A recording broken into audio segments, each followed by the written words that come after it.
I do.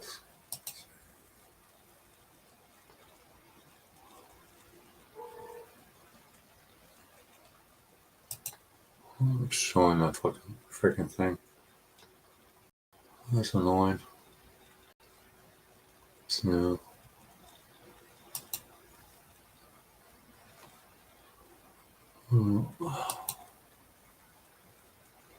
Hi, Mary. How's it going? Yeah, it's been a couple days. I know. Why, you missed it? You missed the Hangouts?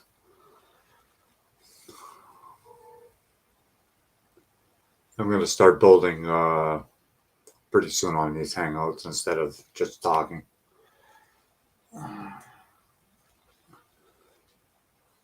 Does this camera look better than the other one?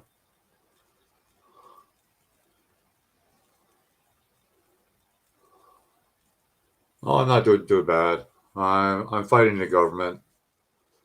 I'm close to retirement, and they're trying to get me to go back to work for 7 months before my full old age pension kicks in, which I don't think is right, but it is what it is.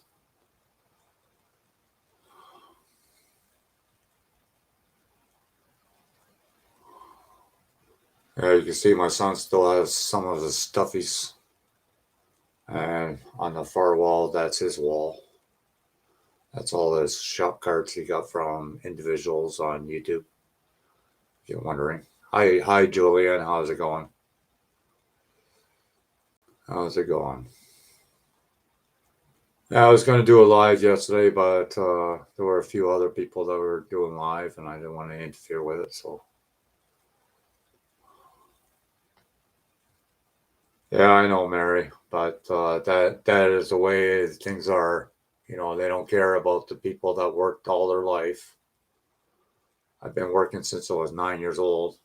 I'm 64 and a half now, so got 7 months before reach my old age pension. So you think this camera works better? I sound down? No, I'm not down. I'm pretty good. I'm okay. What, the microphone's not? You can't hear me, or is it too low or too high or what?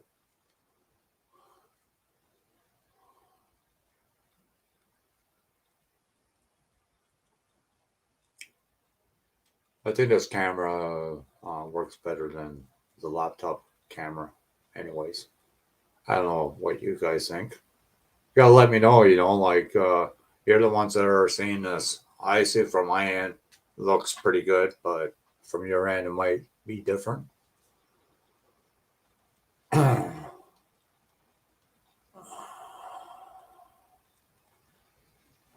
Uh, I'll put the links in if you want to jump in, Julian. You're more than welcome. No, I'm not down at all. It's typical government crap. I'm sure you guys don't want to hear about it. So there's the links if you want to join in, Julian. I don't know if Miguel is coming. You know, he doesn't like to do the hangouts all the time. So, well, no problem, Julian. Well, you got to put your shirt on and pants on.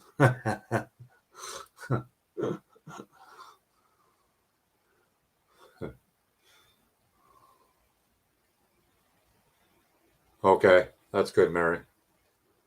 So does this video look a lot better than my other camera, or do you think the other camera looks better? What do you think? And I hope you're not offended by this thing on the bottom. It's up to the individual. If they want to donate, donate. If you don't, you're not obligated. Like that's why I don't mention it. During my live stream or whatever, because people do get offended by it. But people are not in my shoes. The hobby is getting more expensive, and I'm on a fixed income now, so but that's just the way it is.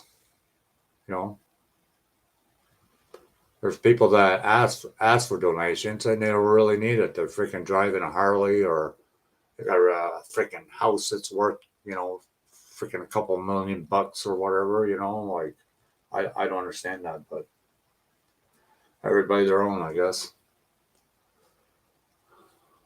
Okay, Mary. Well, I'll keep this one on then.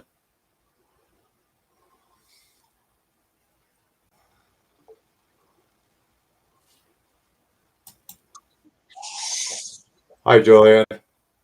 Hi, John. How are you? I'm not down or anything. I just a little bit pissed off with this government crap.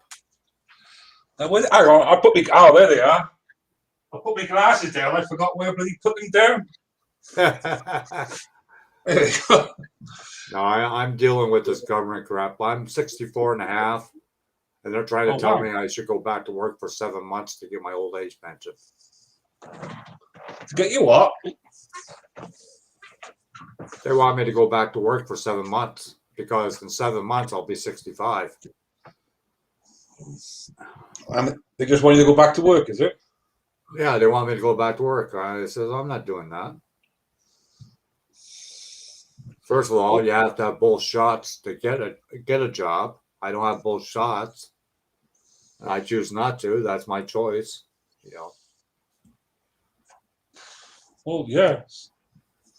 You either. You figure I've been working since I was 9 years old.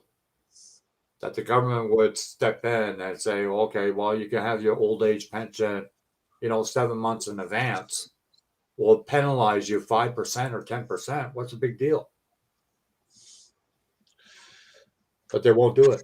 They won't do it. I don't know what to say to you, John. Well, I don't know either. It's shocking. I'm not down. Like, there's a solution to everything in life, right? I'm sure I will find a solution. Life goes on, as they would say. So what have you been working on then? Just a 65 and the Corvette.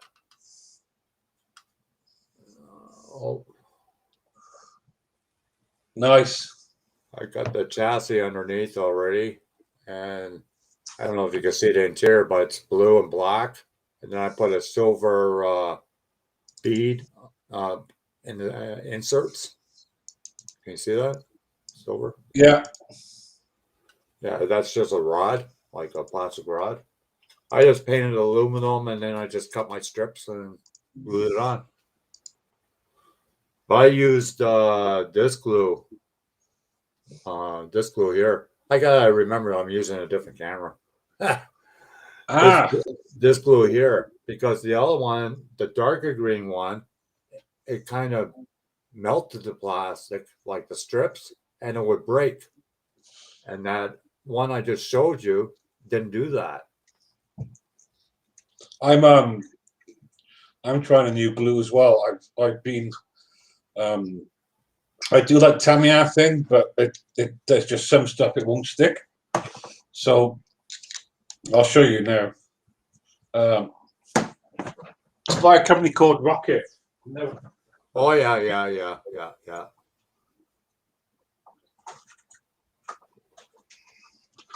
So I usually use that. Yeah. That's really good, that is. That's really good. That's almost like that plastic weld that they have. Yeah, it is. Well, that's what it is. It's not it's much stronger than the Tamiya stuff. But I haven't been able to get any for a while because of lockdown, Yeah, I hear you. It's getting supplies during lockdown has been absolutely nightmare. I noticed that when you go on the hobby shop online, a lot of the supplies they can't even get in. Yeah, I've just put I was lucky. I've just bought a load of supplies now for Project Enterprise, and I got the last whites, the last gloss, and the last primers they had. And I said to them, when do you think I'll get more in? Yeah. And they said, well, all our stock is stuck in Holland. We can't. It's there. It's cleared Dutch customs. It's Yeah, just waiting to yeah. be picked up by UK. But because of the shortages of drivers and import restrictions and so on and so forth, it's just So I thought, right, And the truckers are talking about going on strike too. yeah. Well, that's another conversation, isn't it? Well, That anyway, would really hurt the hobby, if you ask me. well, I thought I'm not going to get into that because we have been told to stay on topic, haven't we? So let's change topic before YouTube will, chop us off at the knees, eh? So like I said, I usually use that, but because of what we just said, I'm struggling to get it. So when I was down in the hobby shop and I got my supplies, which I was very glad to get, I thought I'd pick up one of these. Really like it as well. I've been wanting to try this for ages. I've been wanting to try this for ages, and there it is. It's very similar to the Tamiasta, yeah, I heard it's pretty good, but it's much stronger. You get here. Can you see that there? Yeah. A nice little brush with it. Yeah. And you in the box. Does you that get another brush extend? Does that brush extend? Yeah, there it is. So okay. I got two brushes there. Cool. So I was like, oh right, okay. So I was really chuffed with that. So that's what I'm going to try. I'm going to try that because I've noticed with the Tamiya stuff, it's really, really good. But there's I work with a lot of styrene and ABS plastic and so on and so forth, and it just will not stick it. Yeah. So that creates a lot of problems for me. So that's why I started using EMA, but obviously I can't get all of that at the moment. So I thought I'd try that stuff because it's supposed to be absolutely brilliant. Yeah. By a company called Rocket. No, it's Deluxe. Is it Deluxe? Deluxe. Yeah, Deluxe. And I've looked at it a couple of times, and it's got some really raving reviews on it. So I thought, so while I was in the shop, picking up my supplies, I seen that, and I thought, right, I'll pick up a bottle of that. And it was only like £6. So whatever that is in American dollars, I think it's about $8-9. $9 Canadian. Yeah, so it's not exactly breaking the bank, is it? You know what I mean? No. What I use is if I like a lot of times we can't even get this glue. Really? Because of this, what's going on in the world, right? So what I use is lacquer thinner because it'll do the same thing. It'll melt two pieces of plastic together. Lacquer thinner. Yeah. Yeah. You just have to be fast. That's all. Well, what I like about this is just putting it back here again. Just like with the Tamiya one, you get a brush with it, So you get a nice little brush with it. It's really thin. Can you see how thin it is? Yeah. Yeah, it's really, really thin. Yeah, just like a needle. But you also get this really extra long one. Right. Hang on, you get this as well, and that's even thinner. That's got a really thin, So I was really pleased about that because there's sometimes when I've been working with these ones, and the reach just isn't there. So having an extra long brush is really useful because sometimes I just end up using old pink brushes, Yeah. So with paintbrushes, I like the Tamiya line, the very fine detail Tamiya paintbrushes. They're nice. Yeah, I like the handle. I like the handle on them. That's what I like. I bought. Hang on, I'll show you. I got loads of different brushes. I don't pay a lot for my brushes because they just get destroyed with what I do. Yeah, I know. The only one I paid money for was. I'll show you now. Hang on.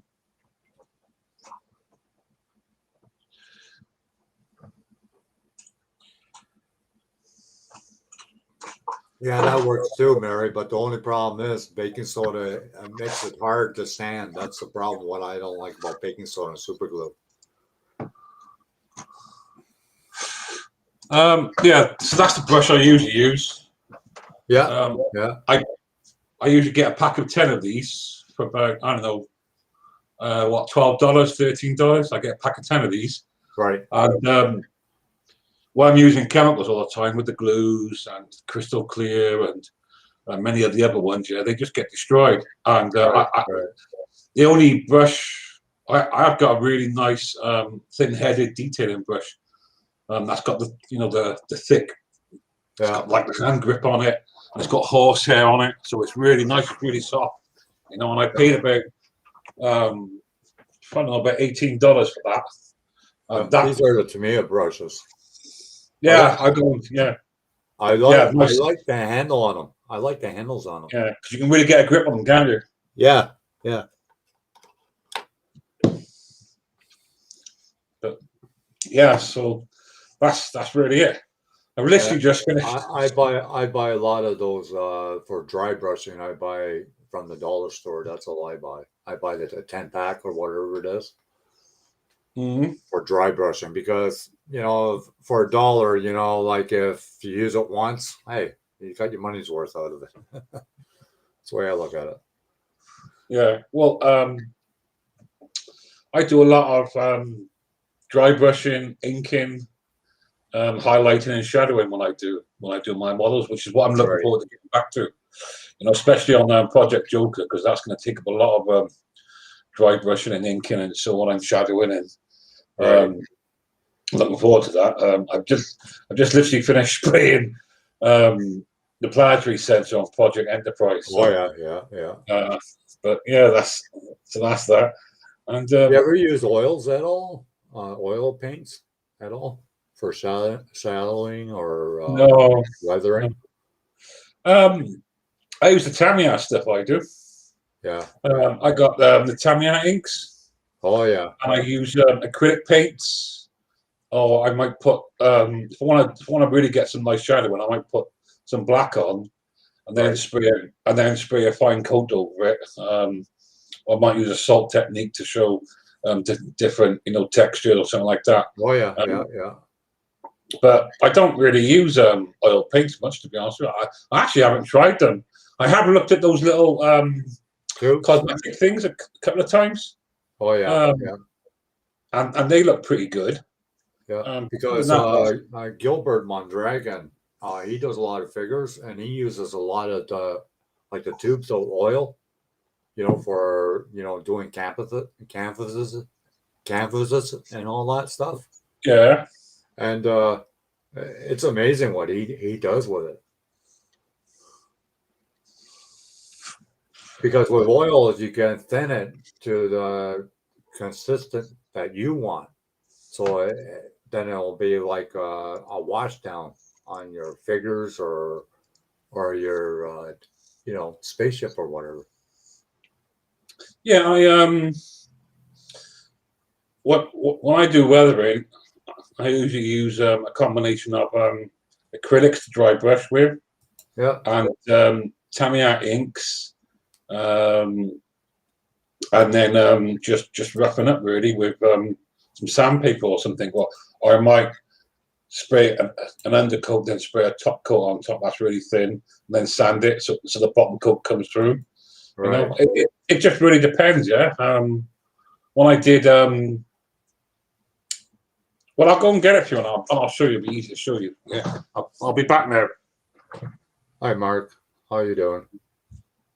Yeah, no problem. Yeah, I was debating to go on, but I decided to go on. So I haven't done it for a couple of days, so I figured, well, I'll touch base again.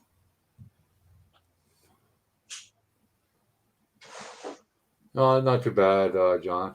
Pretty good. Just fighting the government.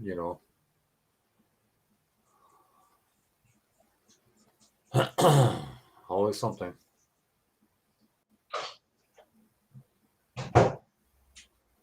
Yeah, you could join in if you want, John, if you're not busy.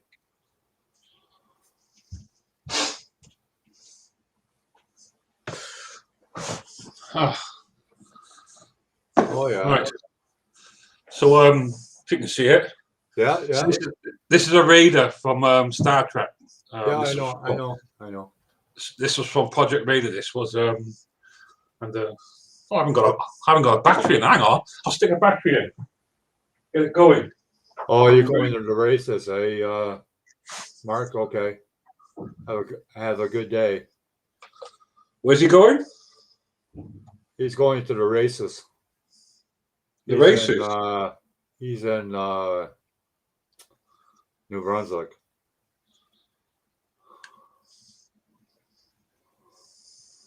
Like I never thought how big Canada was until I start driving it. Oh my god, that's freaking huge.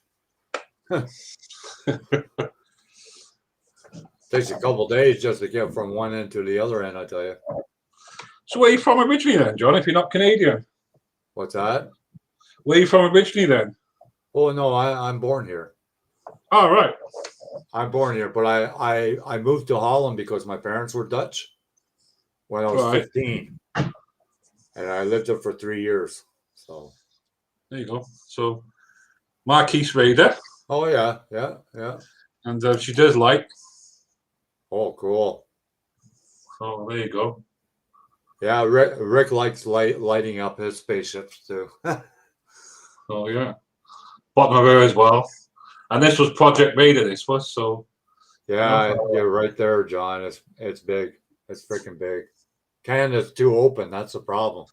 You know. But Lots of open land. but when I did this, I just turn the power off. But if you can just see all the detail, that's all Yeah. Tamiya inks. All this here, that's all Yeah. Tamiya inks. And I did shadowing. I did dry brushing on it. I'll get it right up to the camera so you can see there. See what I'm Yeah, doing. I can see it. Yeah, so that was all stuff like, you know, all that there. That was just highlighted, and then I just inked it, and then used the Tamiyas, and did dry brushing. Used acrylic paints as well. So I dripped in acrylic paints, and I just did all sorts of it really, you know. Right. And this was the test subject as well, because if you look on the front here, it's got Aztecing on it. So I wanted to try out some Aztecing, and that was it really. But yeah, the whole thing through. So cool. Hi, Lefty, and hi, John Claus. How are you doing, Lefty?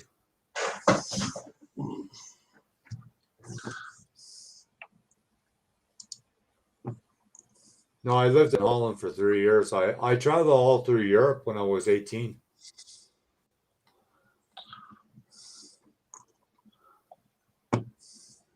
I worked at Black and Decker and Fossen, just outside of Appledorn.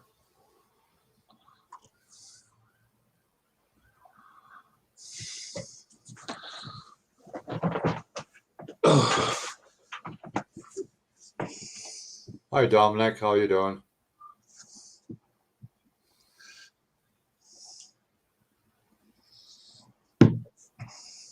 So, do you have to have a pass to say you have both shots in order to do anything in life now, or not? Yeah, since they lifted restrictions, it's slightly different in England, Wales, Ireland, and Scotland. But the majority is that wearing masks now is a personal choice. It's not compulsory anymore. 2 meter distance is gone. All social events are open now, so you can basically do what you want. But as for face masks, and that's basically left down to the individual and the organisation. If they want to ask you to wear it, they can do, but it's not being governed now as where it was 6 months ago. So it was law, it was being governed, but now it's not. The other thing is as well is we don't exactly have an official COVID passport. We do have NHS. It's like a passport that says you've had your first and your second jab. Right, right. So a lot of places are saying, you know, have you got proof that you've had both jabs? because depending on your circumstances, if you have one kind of anti-COVID vaccination, you get one type, and if you have another one, you have another type. Yeah, some people have also got bits of paper, from a doctor to say that they can't have, the COVID jab at all because of their circumstances. Right.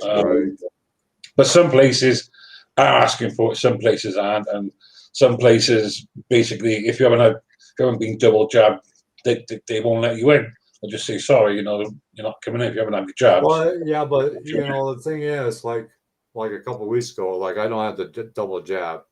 I went to a restaurant with my son, and they said, "Why you can't eat here because you don't have the double jab?" But I had to walk from the counter to go. I'm allowed to go on the outside patio, but I had to walk from the counter all the way through the restaurant to go on the outside patio. So where's the common sense there? You know what I mean? From the time that I go from the counter through the restaurant to the patio, I can get it. I don't get it. I really don't. Well, it's basically being left up now to the organization if they want to check people for 2 jabs or not. Some places are, some places aren't. It's just down to the organization now. Yeah. When I went the restaurant has to have a proof of double jab. If they don't and they go against the government, they could get fined, or they could close their store or restaurant or whatever. Over here, that's not the case over here. It's they're still pushing out the COVID jabs, but there's not been the actual COVID laws about staying home, face masking, got to prove it. All that has been lifted really. So yeah, we still have to wear a mask over here, even if we got the double jab. Well, like I say, it's different countries, different policies, isn't it? Yeah, of course. But yeah, there you go. Like I know in the States, in a lot of parts of the States, you don't have to have the double jab or the mask right now. So I don't know. I don't know what's going on anymore.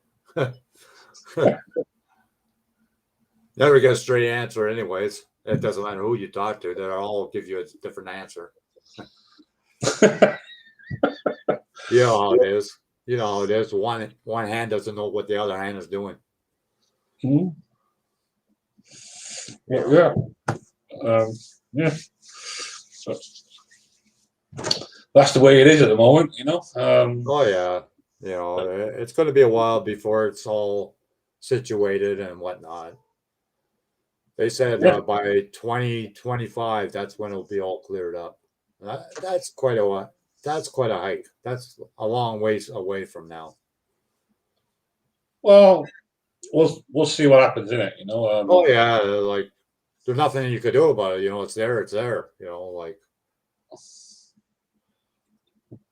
But yeah, do you want to see changing topic because we've got our scaled models again? Do you want to see? Because I literally just finished spraying Project Enterprise, and I literally just changing topic. There we go.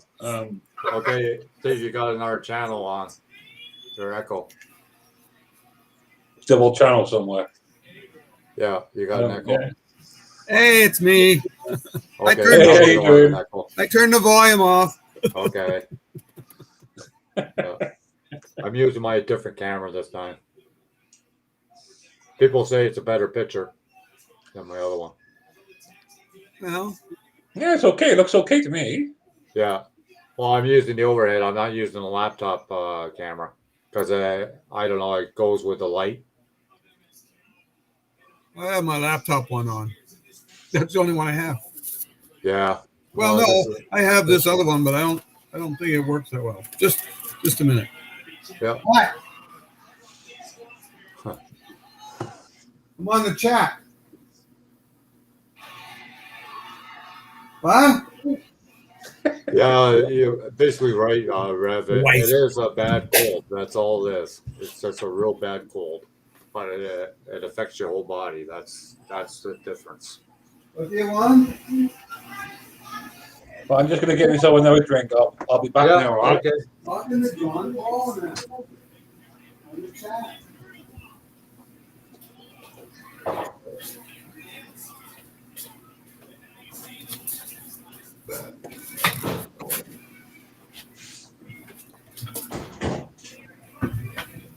Yeah, the wife wanted to know who I was talking to. I said it was my girlfriend. Well, that would have went well. You got a dog house in the backyard or what? I got a shed out back. Yeah. That's better than a dog house.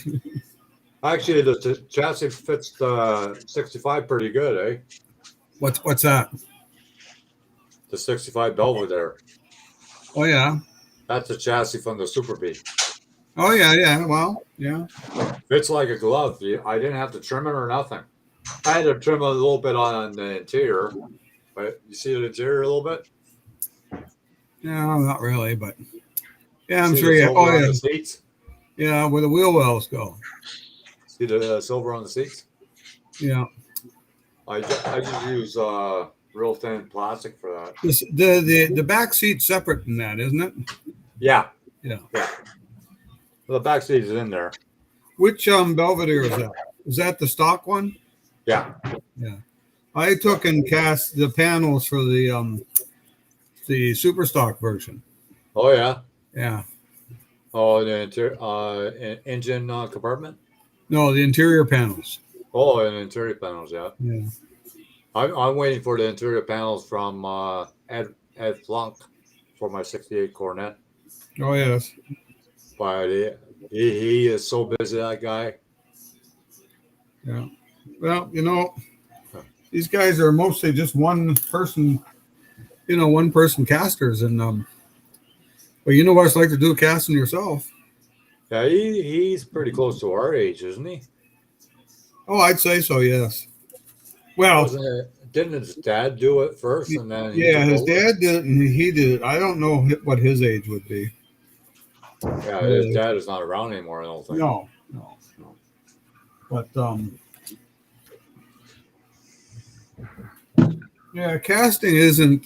It's not time efficient.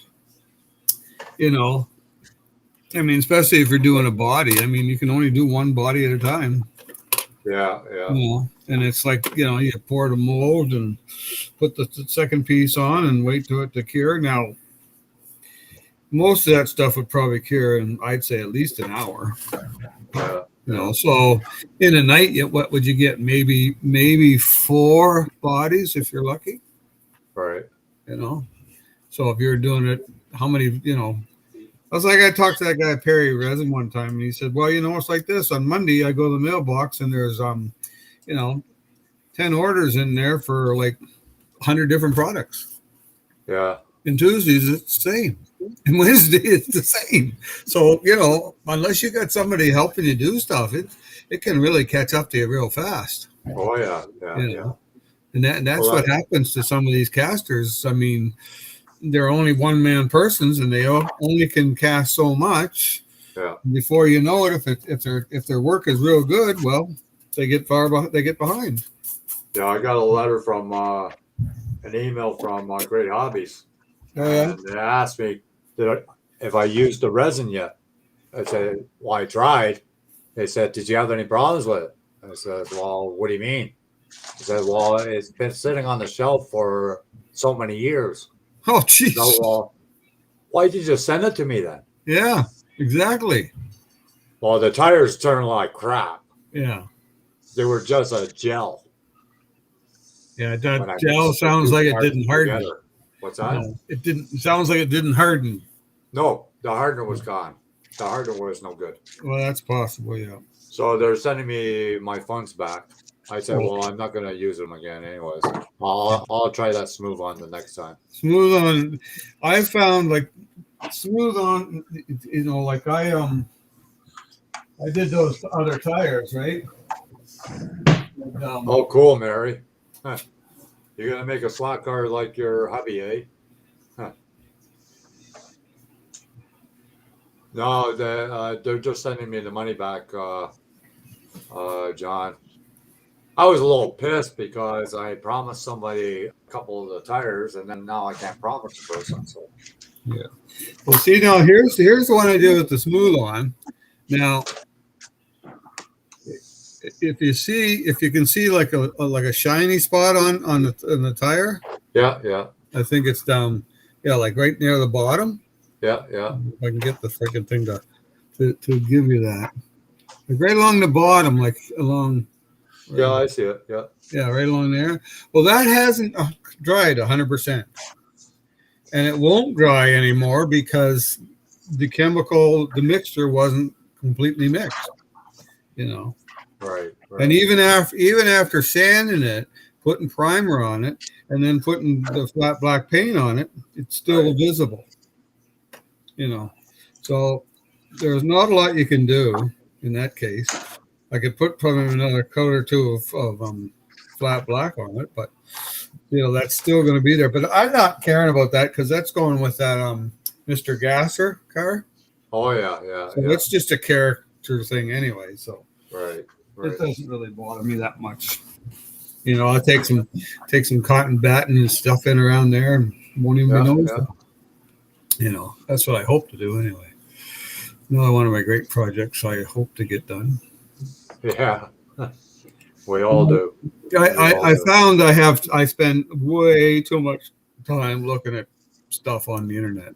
Like no, but I mean I get onto Pinterest, eh? Yeah, yeah. And Yeah. oh my lord, if you ever been on Pinterest? Oh yeah. Yeah.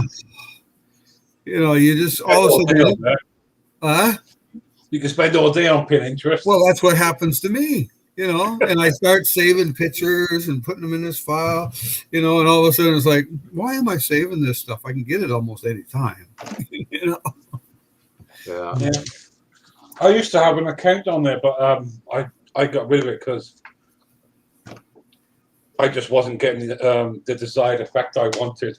Yeah. So I got rid of it in the end. But sad, really, but I did. Go ahead. Go on. I was going to say you can always go to Pinterest anyway and type in if you're looking for something. It's just I find now I get emails every day. Yeah, that HMBA site is pretty good too. That has a lot of the old drag cars and whatnot. Oh yeah. That people are bringing from restoration. That's pretty cool. You can spend all day on there too. Yeah, well, that's why I don't get nothing built. John, Steve will take time before he builds. Why don't you come in here, John, or are you busy doing whatever? I missed the last couple of days. Nobody was on. Yeah, there was a few other people that were having like hangouts, so I didn't want to interrupt them. Right. I see that Steve guy. He had his hang up on. Who? Steve that goes there's the Mustang drag car. Oh yeah. But a lot of times, like I had the bells ring for everybody, and a lot of times I don't get a notification when somebody goes. No, I don't get nothing when I don't nothing. The only way I know you're on is when I happen to go to work and search, on YouTube. Right. I just hit your name and it comes up and shows that you're on. What do you want to show, Julian? No, I'm just listening to you guys and just doing this. I am so. Cool. That's just what I'm doing, really. Drilling holes? No, hang on. I'll put my camera back to how it was because I'm working out there. There we go. No, I've just done I've just finished spraying this, and there's all the masking on it. So I'm taking the masking off, and I got to put more masking on. Right. So I've got two colours to do there. That dome there is silver with like a blue circle around it. So I'm literally taking the old masking off, and then I got to put new masking on. So that's literally what I'm doing while I'm listening to you guys. Cool. I was going to tilt my camera down so everybody could Yeah. see what I was doing, really. You know, Cool. so see if I can get back to it, as they say. But you guys carry on. Oh, there we Okay. go. Is that it? No Oh, problem. there we go. You can see Yeah. now. But yeah, Well, so that's that's right. literally. Jamie Garvin is doing one of those sea calves, and he drilled all the rivets on the body. He put 500 rivets in the body alone. Oh my lord. How many? 500. Well, Art Anderson was doing one of those Airstream trailers. Yeah, a lot of drilling there too. Oh my lord! I don't Over think he ever finished. 2,000, isn't it? Somewhere on there. Yeah, it was a lot. I don't remember what it was now. And of course, he's in jail. So Yeah, that's crazy. yeah. It's well, you don't know what, Anyway, that's another story. I don't want to get into it right now. Yeah. But those Moon Eyes Dragster is going to have some nice parts, extras. Yeah. You know. So you got the kit already, or No. I got Oh. my order into Dave, and yeah, I got my order into him, and then I ordered a couple of the Fairlanes, and I ordered a couple of the Oldsmobile Cutlass hardtops. Yeah, that Fairlane's a nice kit. Yeah, but I haven't heard back from him, so I know he's got the Cutlass. I don't know if he's got the Fairlane yet. The Cutlass, the hardtop. Yeah. Was it Mark looking for that? Yeah, well, Mark wants to buy some of my kits, and I sent him a picture of some of the kits, and he told me what he wanted, and he said he wanted the Cutlass too, and I said, well, I can order the Cutlass for you, and he said, well, I don't know when I'll have the money, but it's like this, I can order it for him, and hopefully he'll, have the money by the time, he gets the money. Comes in, yeah. But there was he wanted the Ram Chargers dragster, but I realized today that I already have that set aside for somebody. Right. And I have to contact him to see if he still wants it. So, yeah, it's a lot of work, when you start trying to sell stuff out and order stuff. I know. I used to sell stuff on eBay, and it was a Yeah. pain in the ass more than anything else. Yeah, but I mean, see, ordering stuff too is it's like, well, Dave doesn't have it. When is he going to get it? When is, I ordered 6 of those Moon Eyes dragsters, but Yeah. I haven't heard back from him. All I heard back, he was supposed to get them last week. So I'm just. I could see that Moon Eye dragster coming with a trailer and a freaking pole vehicle with it. I could see that happening. Maybe. Hard to say. Maybe a truck or Yeah. like a pickup truck, like a Chevy or something. Yeah, it's hard to say what Mobius, or not Mobius, but what Atlantis has for kits from Revell Monogram. The old 442, John, I think it is out, isn't it? Yeah. Yeah, it is out, John Claus. The 442 hardtop. Yeah, it is out. The Yeah. convertible is out too, isn't it? Yeah. That came out a couple months ago. I bought the convertible, and the only reason I bought the convertible because I had the I it must have been the convertible version I picked up at NNL East. It was semi-built. It had the stock chassis, and somebody converted it to the drag car, but it didn't have any front grill or anything. All right. So the only reason I bought that because I wanted the front grill.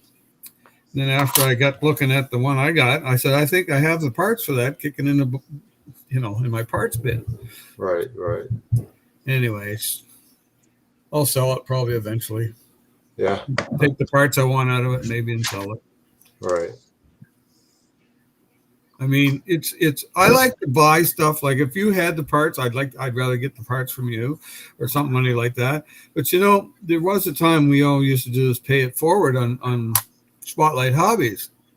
Right. Which was fine, but geez, the cost for shipping nowadays is insane.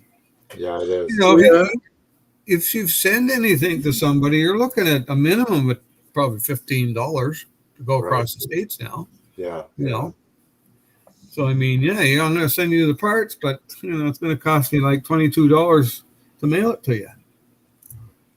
Yeah, but then there are some areas like Spain and whatnot Oh yeah, Bob. that the shipping is just as much as if shipped from the States. Yeah, well, I haven't dealt anybody down there. I did send a trophy to a guy in a little trophy. Well, it would be about this big. And Right. I sent it to a guy in Australia. And I think to send the thing, it was like $35. yeah. Now you're talking. Yeah. And anyway, the guy wanted to pay for it. And I said, well, I put this up here, and I said, I was donating it, so I said that's what I'll do. But here's like what the trophy would look like. This is just a mock-up one, but basically this is what it looked like. There's my camera. Oh yeah. Oh, that's nice. Yeah, and that's a carburetor from a 1/8 scale, one of the monogram hot rods. Oh yeah. That's carburetor, and I cast it in metal. Oh, cool. Yeah. So it's got a little weight to it. Yeah. You don't have to tell me about that story because I did a trade a while ago. Oh, quite a while ago. Yeah. 12 magazines for some model kits. Right. But I already made the trade, so I couldn't back out of it. Oh yeah, I know. The shipping alone was like $75 for the 12 magazines. That's back quite a few years ago. And what did Buddy have to pay to ship the models? Oh, I really didn't look at that. But No, it well, was crazy. It was crazy. Yeah. I think it was back in the 80s that's what I paid. Oh yes.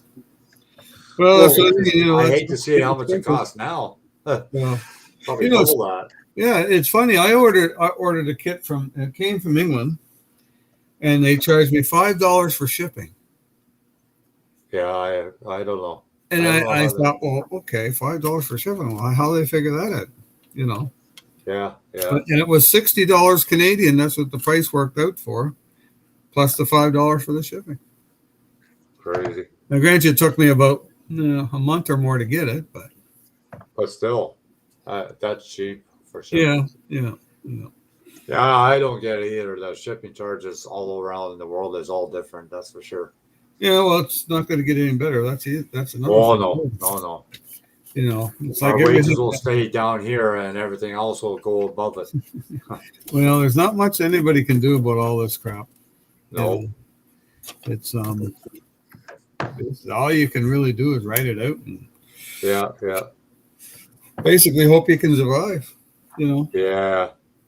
Well, that's basically what everybody's trying to do, I guess, these days. Well, they said this time next year, we'd probably be paying $2 a liter for gas.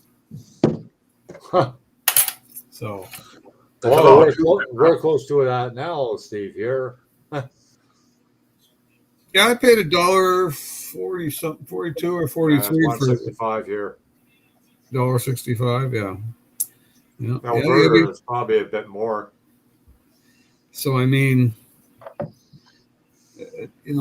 I'm fortunate. I don't have to drive to work every day. No, that's true. And I mean, I don't know if I should say I feel bad for these people with these big trucks, but I mean, you're driving one of them every day. Holy crap, you better have some freaking way to write that cost off. Well, like some of those trucks have dual tanks too. Oh yeah. Well, that just means you can put more in it. Yeah. I did that. I borrowed my brother's half ton one time, and before I took it back, I said, "Well, I'm gonna put some gas in it." So I pull up the gas pumps, and take the cover off and start pumping gas in it. And I don't know how many years ago this was, but I think I stopped at $50, and I know I could have put more in. So anyway, I went back, took it back to him. I didn't tell him I put gas in it. And geez, about a week later, he says, "Did you put gas in the truck?" And I said, "Yeah." He says, "What tank did you put it in?" I said, "What do you mean, what tank did I put it in?" I says, "I just opened the gas cap and put the gas in." "Well, you put it in the spare." He says, "I hardly ever put gas in that." So, I'm putting like gas in a tank that was probably close to being empty. And that's his auxiliary tank, so he doesn't really use it. Oh, wow. Yeah. Huh. And that I stopped at $50. So So it was probably half full then. Well, I don't know. I mean, I presume there was some gas in it, but it wasn't his everyday gas. Like he only puts gas in that if he's going to go on a trip or something. Yeah. The regular one he uses for his everyday driving. I suppose when it gets down half full or whatever, he puts gas in it. Right. If he's going to drive somewhere long distance, he just fills both tanks up and takes off. Well, I think that's Jack Law is Steve can get the 64 Olds hardtop. And there's a few sites in Canada that are selling the hardtop. So is he in Canada? No, he's in the States, I think. Oh, whereabouts? I In the think States? in Pennsylvania. I think he's in Pennsylvania. Oh,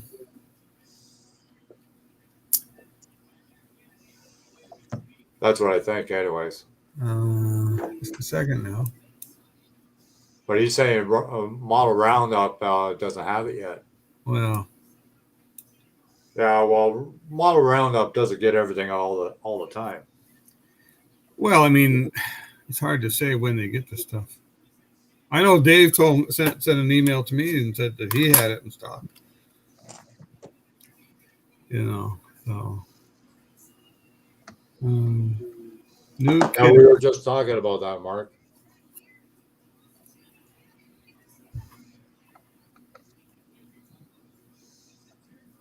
That's weird. Hi, Miguel. How's it going?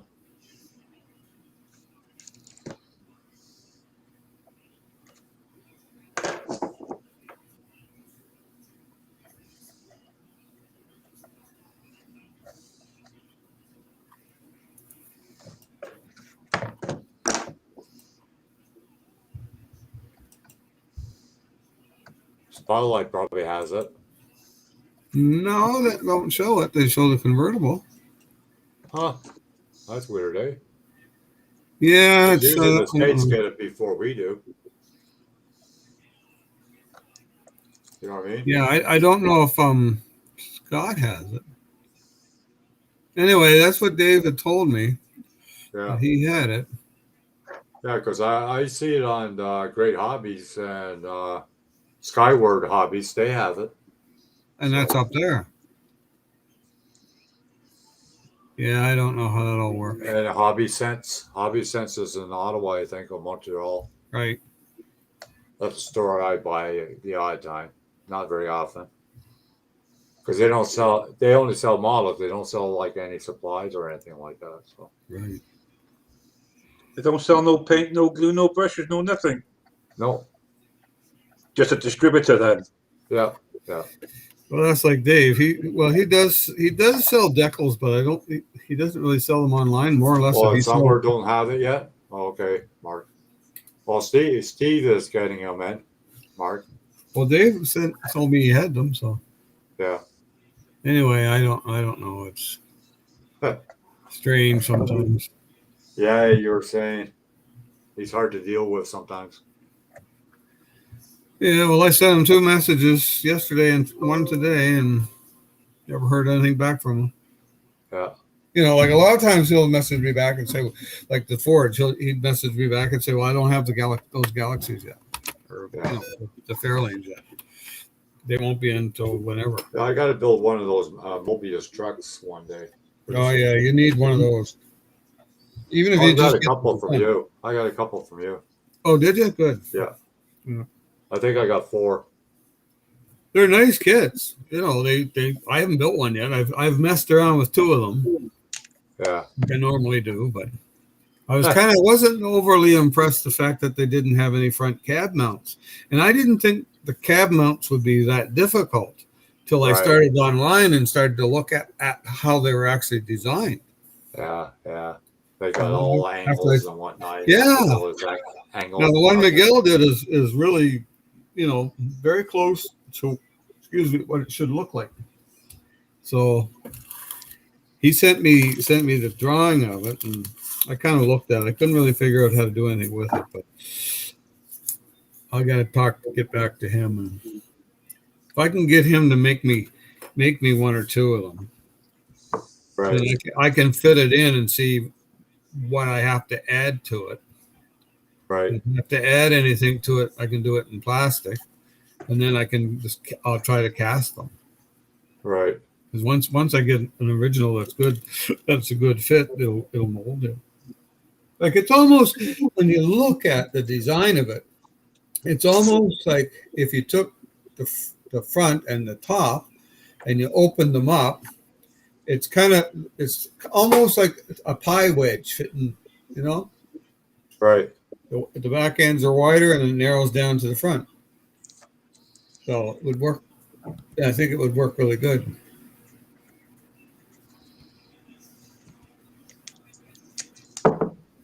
McGuire's headlight coating spray. Huh. Well, in a one thing. Yeah. Worst about that stuff, like, you know, I don't know what it costs in the States, but you buy that stuff up here and you're looking at probably $15 a can. The McGuire's headlight coating spray. I Yeah. don't know if I could get it here, John. Oh, probably Canadian I'll have to Tire, check John. Walmart or something. Canadian Tire might have it. Yeah, Canadian Tire, crappy tire, you mean? I don't buy too much Canadian Tire. Well, I find it very, very expensive. It's not as Miguel's in cheap the as it back was. room. Miguel's in the back room.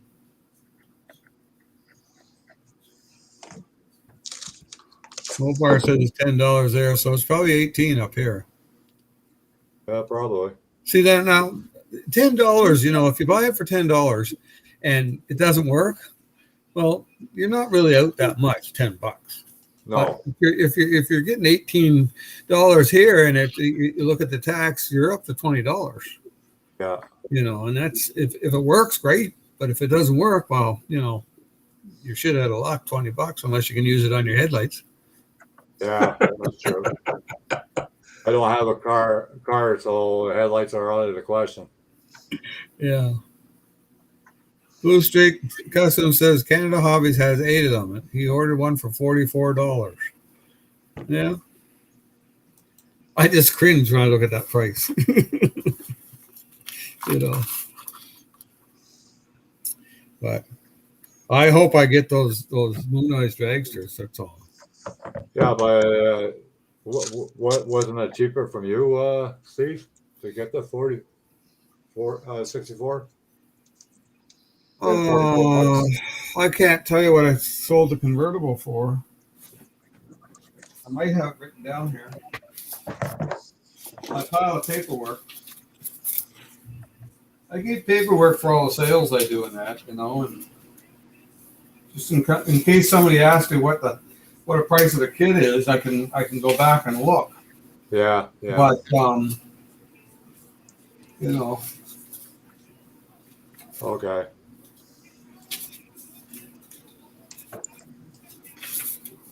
Hi, Miguel.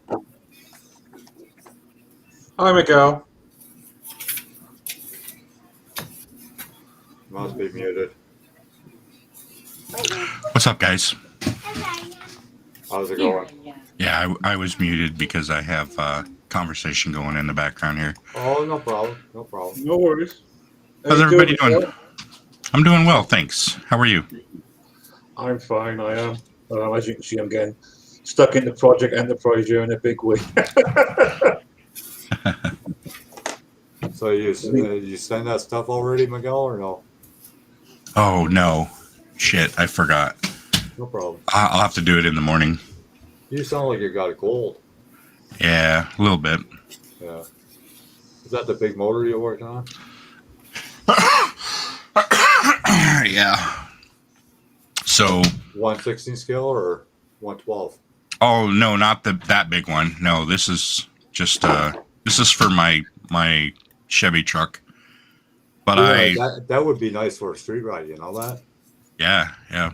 Or that 50 Chevy if I ever start on that 50 Chevy pickup. Yeah. Oh, happy Halloween, everyone. Yeah. Thank you. Happy Halloween. My son does go out for Halloween. He's playing on his on my machine. He took my machine away from me for the weekend. I went to the hobby store yesterday, maybe it was Friday. I think it was Friday, and I was talking to him about my resin printing stuff, and he wants to partner up, start selling resin parts. So I have to go through and remodel all this stuff myself. Cool. So I made these valve covers yesterday or last night, this morning from scratch. They look Nice. they look a lot like the ones I got from Ron Olson, but I made them from scratch using Right. his as a guide, and I like mine better. Yeah, I like them. I You- know which valve covers you're talking about too. Yeah, Yeah, I got it. you can't physically copy his stuff anyway, Well, no, you can't. unless you buy the file from him. Well, I have his files. Right? Oh, okay. Here, I'll show you his. No, that's all right. I believe you. Oh, Thousands wouldn't, but we do. I'm just saying I like mine better. His have like all kinds of little artifacts in them. Like all of his files really are kind of like that. I don't know if you can see my screen, but on his it's got all kinds of little like. I find you more better detailed your valve covers. To be honest with you. Well, I just like mine better. I like the font that I used for the lettering. I just like mine better. Yeah, they look good. Yeah. Yeah. Mine's the black and red one. Here. Yes. His Yes. So was that anything new in the hobby shop, or you didn't pick up anything? I didn't go to buy anything. I didn't even look. I literally just went to talk to him about resin stuff. Oh yeah, cool. Cool. Yeah. And I had to make my own intake here with the Valley pan. Yeah. Why? Looks good. He didn't. His engine doesn't even come with one. Are you going to have a So 3D that's print gonna out, be you parts. Miguel? Yeah, I'll be 3D printing these. Yeah, and a lot of these motors, they don't have like the fan belt assembly either, right? Yeah, a lot of them don't. I noticed that too. A couple of them do. Like this big block. Let me see. I don't think it came. Oh yeah, it did come with one, but it came with one that's like it's got an alternator and an oil pump and a water pump, and it's got all kinds of stuff on it that I don't really want. Right. I'll end up making my own. Yeah. I made the air filter the other day. Yeah, I like it the way it goes down like that. So that way it'll prevent it from the hood from closing. Yeah. Oh, and I decided I'm going to start on parts that I design. I'm going to start putting my little tag. Huh. That's cool. Like your own signature. Yeah. It works. Oh, Yeah. nothing wrong with doing that. No, nothing Looks wrong at good. all. At the end of the day, if you don't take credit for your work, somebody else will. You know, Yeah. that's why in Yeah. all my films, I put the watermark. You know, and I make all my films quite, all my episodes, films on both my YouTube channels. I make them all very specific to me and that channel. So if they are, so if there is plagiarism, I will know straight away. Like And Yeah. you should. It's something I learned in uni. I was watching a couple of the YouTube creative films, and it's true what they say. Yeah, if you don't, it may seem a bit, presumptuous and overinflating your ego, but if you don't take credit for your own work and nominate yourself for your work, like the lights, the camera, the filming, the creation, everything else. If you don't do that, somebody else will. And then you've got real drama on your hands, because if you can't prove that's your work, how the hell can you contest them? Do you know what I mean? Yep. Yeah. Oh yeah. Oh my God, you like this camera better? It's a little fuzzy. Is it? I don't. Yeah. Yeah, I thought it was using, fuzzy too. over- Oh, Right. wait. Yep, there it goes. Now it's clear. Yeah, see, it's fuzzy on my end. It So just what do cleared up what do for I me. look like? Good. I don't want to say. I'm just kidding. I'm just kidding. No, yours is We're clear. talking Yours is- about the sharpness of the picture, Oh, my not bad. the ugliness. No, your camera's nice and clear. Yeah. I think John's is going is pretty clear now too. Well, Better. I think John's to me looks smoky, Yeah, a little bit. like hazy or something. Now yours always looks good, and Mopar's always looks good, and Julian his looks pretty good, you know. So Thank you. Julian, looks like you're making a platter for Christmas dinner. I yeah, know, don't it?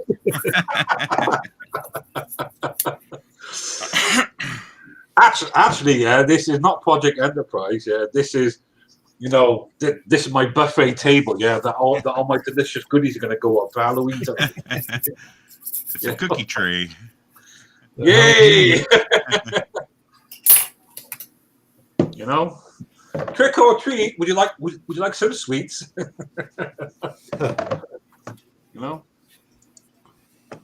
But yeah, just the way it is sometimes, isn't it?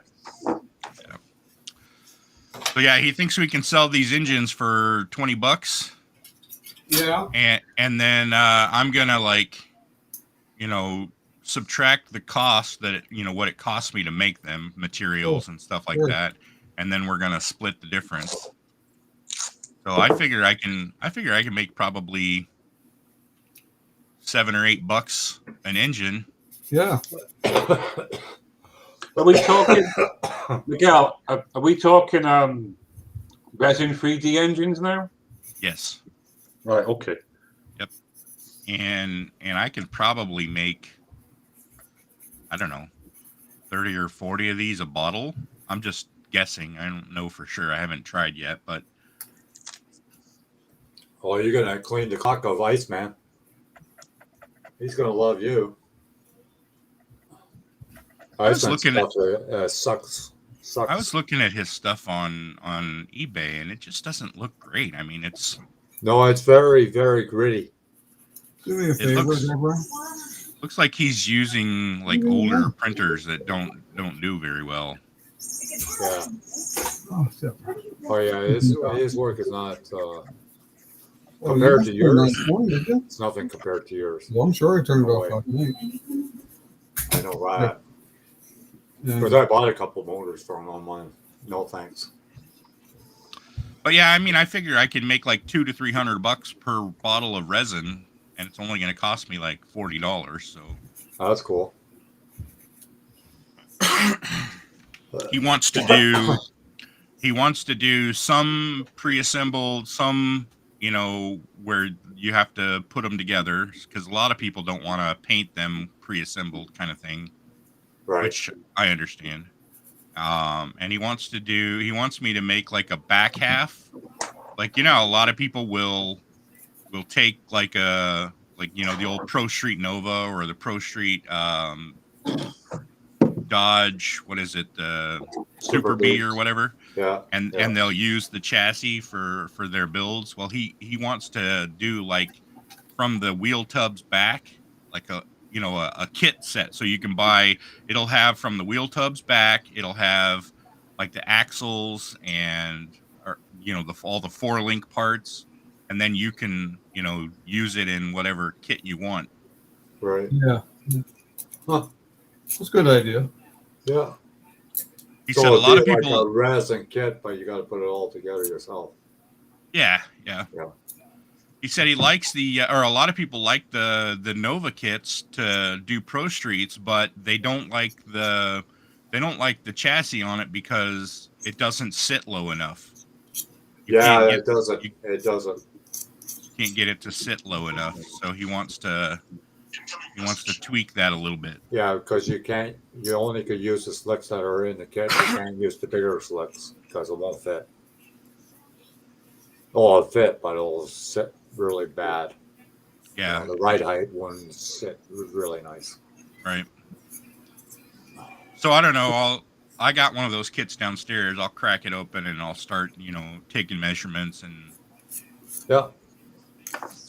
whatnot. Oh yeah, a scratch built chassis for the 66 Nova would be better than what comes in the kit. My personal opinion. I got a couple of those 66 Nova Pro Streets here. Yeah. Yeah. In the box, or you mean you built them? No, in the box. In the box. I just ordered one about a month ago or so. I can't remember. I got the stock one and I got the Pro Street one. I got a couple of them each. I like my Chevys.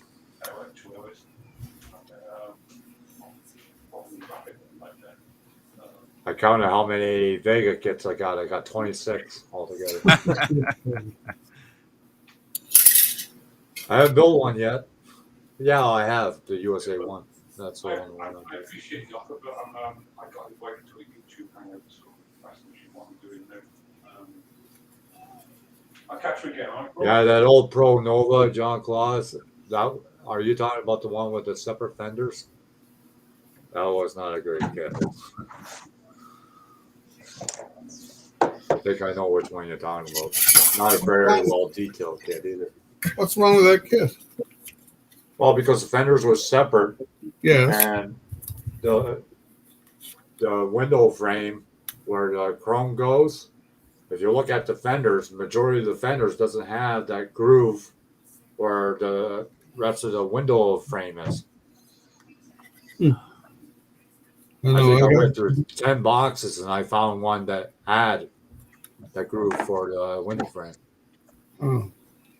You can easily make it, but I'm just saying, for the price of what you pay for the kits, right. They should correct that mistake.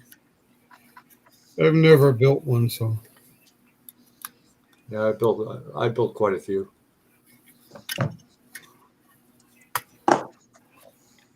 And it's hard to line up the fenders with the grill. Like there's a way that you got to do it in order to make everything squared off. Right. Be easy to make a flip front end on it. But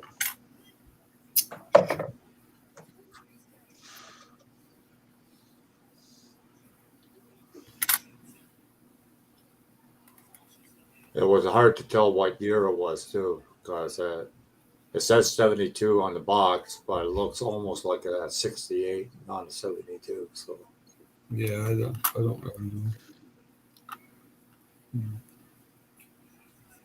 Yeah, shit. I think I did that wrong. Yeah, you should make a lot of high tech like manifold top ends on Miguel, because the model community lacks a lot of that. Instead of buying the whole kit, you know what I mean? I should make a lot of what? Like the intake and the air breather and all that, like the high tech stuff, high tech kind of stuff. Because it'd be cheaper to buy a motor from you than to buy a whole kit. Right. You know what I mean? Yeah. Yeah. Because I like the old with the new.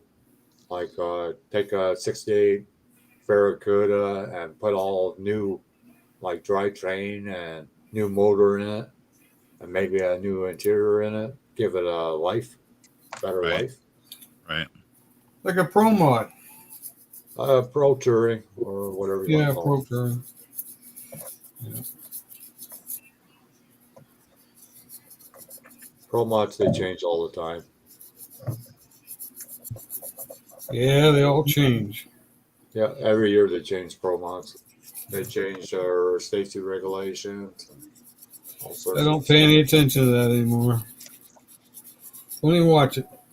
So Miguel, did you get any more subscribers after I promoted your channel, or no? Or you I'm didn't aware of. notice? Huh?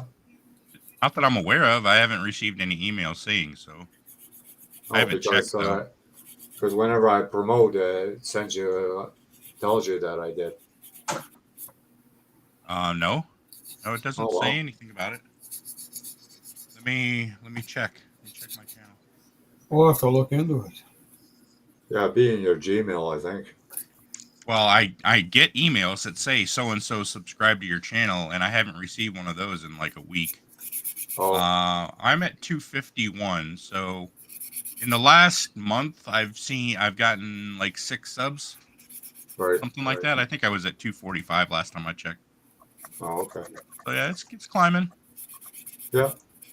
I haven't really been posting, so I'm not surprised that it's not.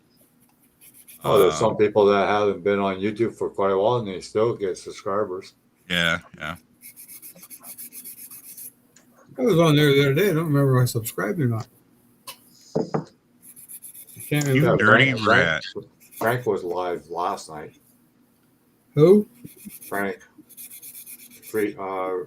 Frizzle's Model Car Garage. There's another guy that was on last night. He talks about all kinds of different model kits, cars, the military. Forget what his name was. Kind of a got grayish blonde hair. I think he a lot did of the us have gray hair now. yeah. I think he did the interview with Jim Keeler once. Oh yeah, okay, yeah, I know what you're talking about. Yeah. He travels to a lot of the NNLs. That guy. Oh yeah. He did Jim Keller and he did Rick Hanmore or something. Yes, that's right. Yeah, I know what you're talking about. Yeah, I just stumbled on that.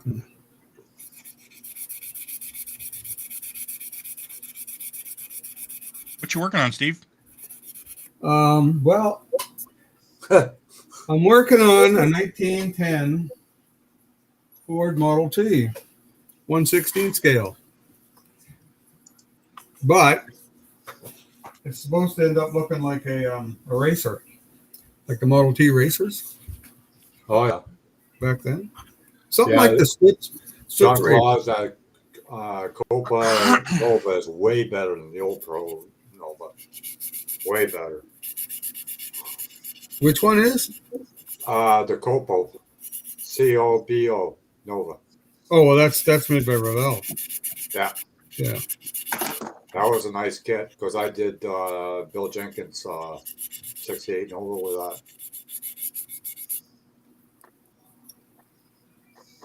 that. I got it on a trailer.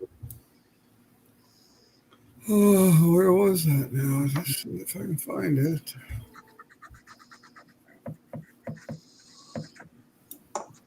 My friggin' screen here. Too much stuff on it again. You got to see that Copa Nova come out quite a few times because it's a big seller. Yeah, so, it built nicely stock, John. That's for sure.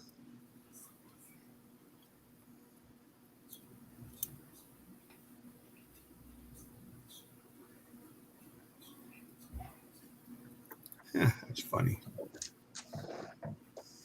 Yeah, I was in another hangout earlier and frickin' in the chat, they were just frickin' going at each other's throats.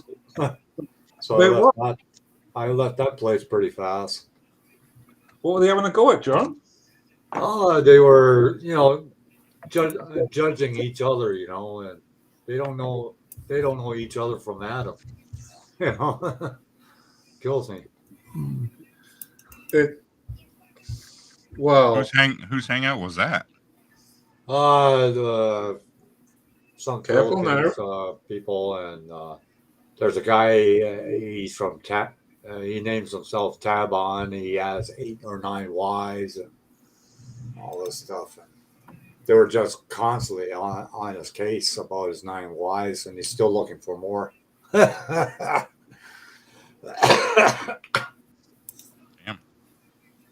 One woman Yeah. would be enough for me. Fuck.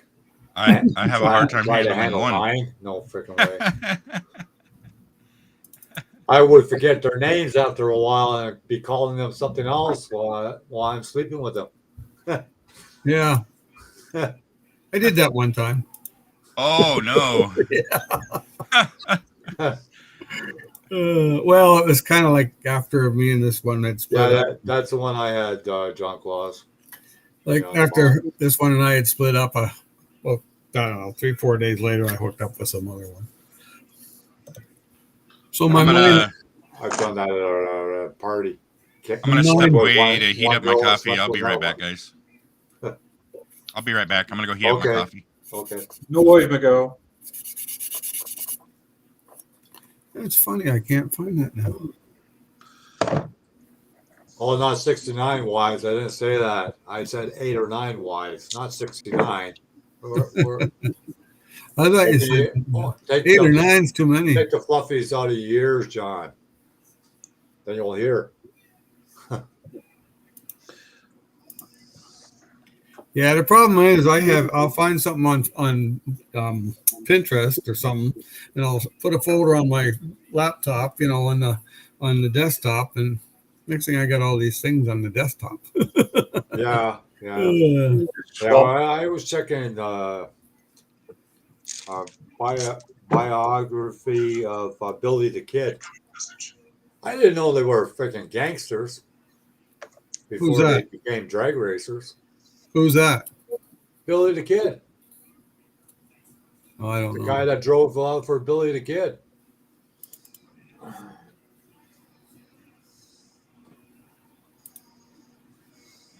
Nice looking cars, though. Billy the Kid. I got a couple decals from to do the Billy the Kid. You only can handle one guy, Mary? Oh, geez. One guy at a time. Yeah. Put the other guy in the chair and look after the other guy. God, I remember when I lived in Holland, I used to go to the bar with one girl and then come out the bar with another girl. Yeah. There were quite more girls than guys back in that day.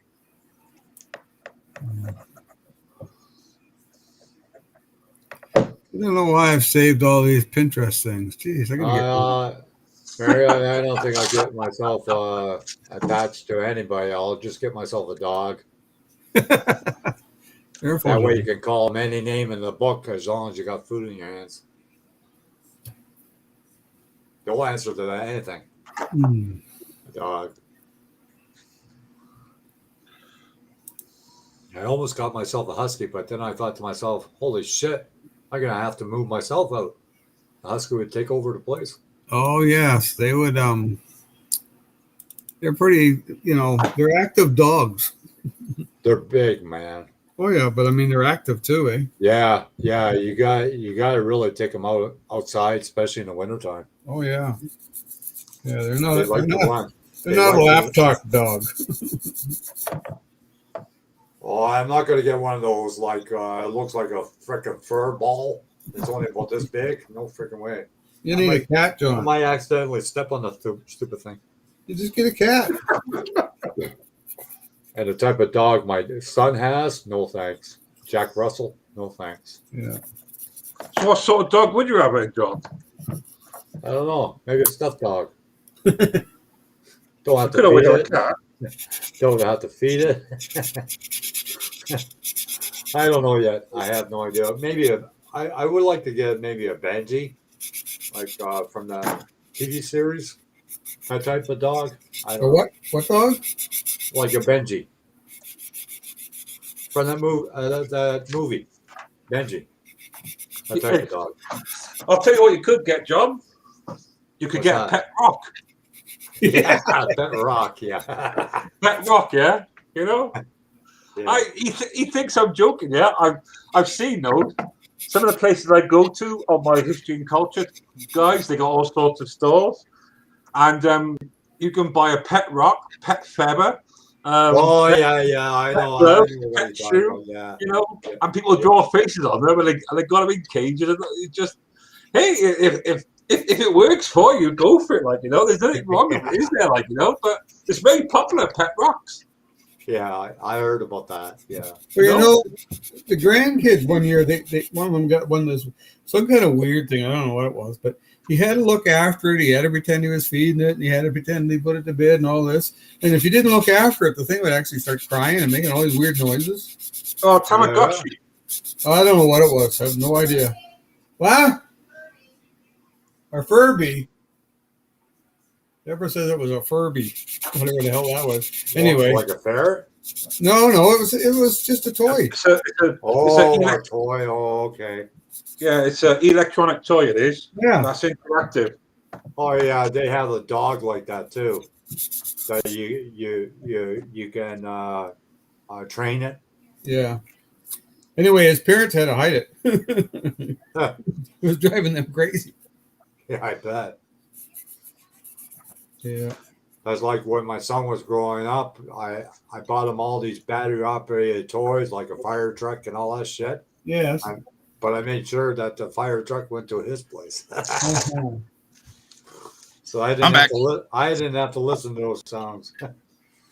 Well, those things happen. I don't know how I'm going to do this. Oh shit. Yeah, I would love the golden retriever or collie, but my place is not big enough for that. That's the problem. No, you need a big place for a big dog. How about a Cavalier King Charles? Oh yeah. Beautiful dogs. Beautiful. Well, this husky I could have got for free, eh? But the thing is, like, do I really want to go in the wintertime and pick up this crap shit on the ground and all that stuff? I don't know. And then where are you going to put it? They're big dogs, huskies. I mean, Well, they'll probably take my bed and then I'll have to sleep on the couch or something. Yeah. But, I mean, you got to pick up the crap, and then you got to put the crap somewhere. Yeah. I don't know. I put my cat litter and all that goes into my recycling bin. Right. Now, there's a couple of people. There's a people across the street from me. They don't have a recycling bin, so I presume they got a cat, so I presume all their stuff goes out in the garbage. Right. So I don't. Oh, wow. Well, I don't think they're supposed to be putting it in the garbage. No. But I don't know. Well, you could save it up and use it as fertilizer. Oh yeah, wouldn't that be sweet? Yeah. I think she'd be a little stinky in the summertime. Wintertime, there's not much odor to it, if it's outside. There we go. She's all masked up and ready for her blue coat now. What do you reckon? Oh yeah, it's a lot of masking. You'll realize something you missed after you paint it. Yeah. She's all ready now for her nice. I got a blue. I got to blue that bit, and then there's 4 of these all the way around. They need bluing, and then this band here needs bluing, and then take all that off, and then put some new masks on because I've got more colours to add to it. And that will go into part 15 of Project Enterprise. So, yeah, how about that? Serious amount of masking there, guys. I knocked myself out. Looks like a lot of work. It is a lot of work. But do you know what, Miguel? I do enjoy it, and the final result is always worth it. Just like with the rest of the Enterprise, you do it bit by bit. And it is a lot of work, but I do complain a bit. But I really enjoy it, and I get a lot of pleasure and satisfaction out of it. And I get to share it with you guys as well, because you guys, really, really get what I'm going through, really. And there's Russ as well, because obviously Russ is doing his Enterprise as well. Is it? So yeah. So I get to share all that, and I think it's wonderful, guys. I really do, So yeah. But yeah, that's that all done now. I'll spray that tomorrow, because that's part of Planet I've just finished part 14, trying to upload that to YouTube, but because of all the roadworks, it's an absolute pain. It is. My internet connection keeps coming and going. As I've been talking to you guys, my streaming connection has been going like that because of all the roadworks around here.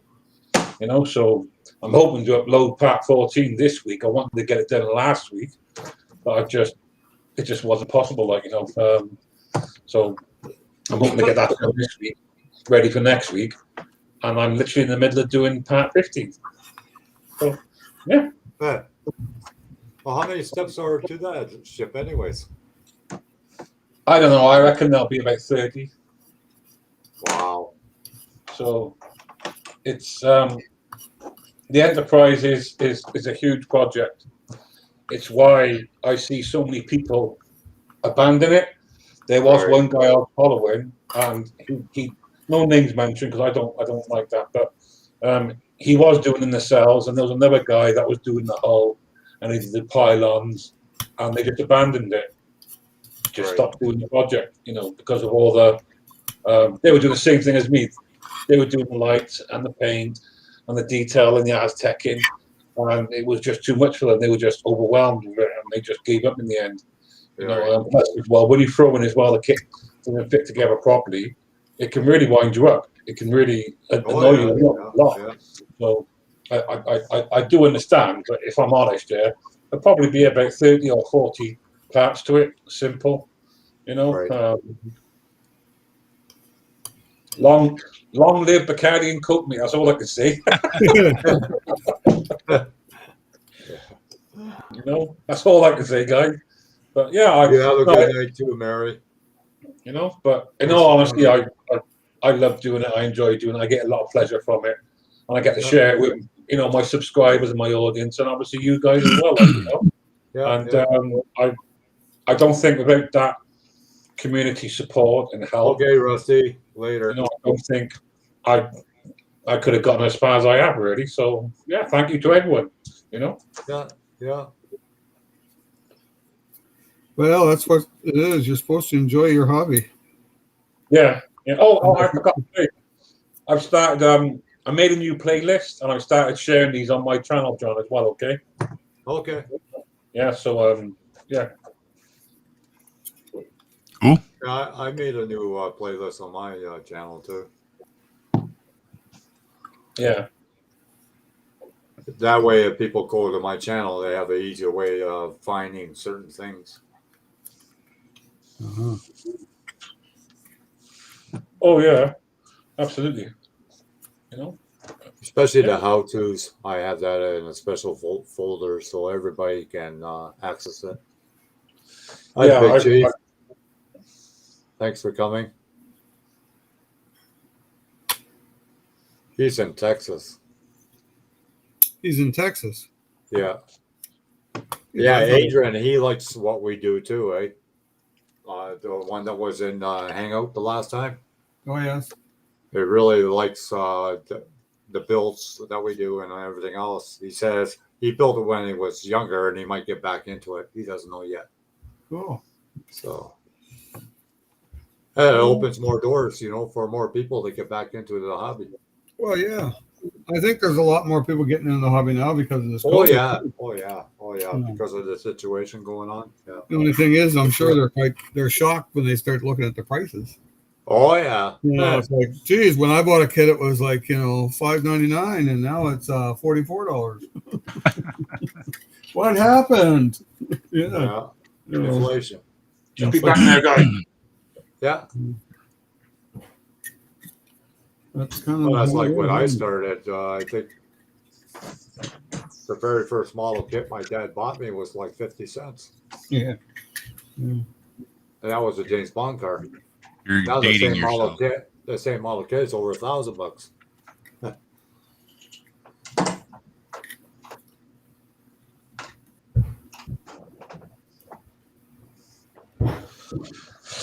Be careful, John. You're dating yourself. That's all right.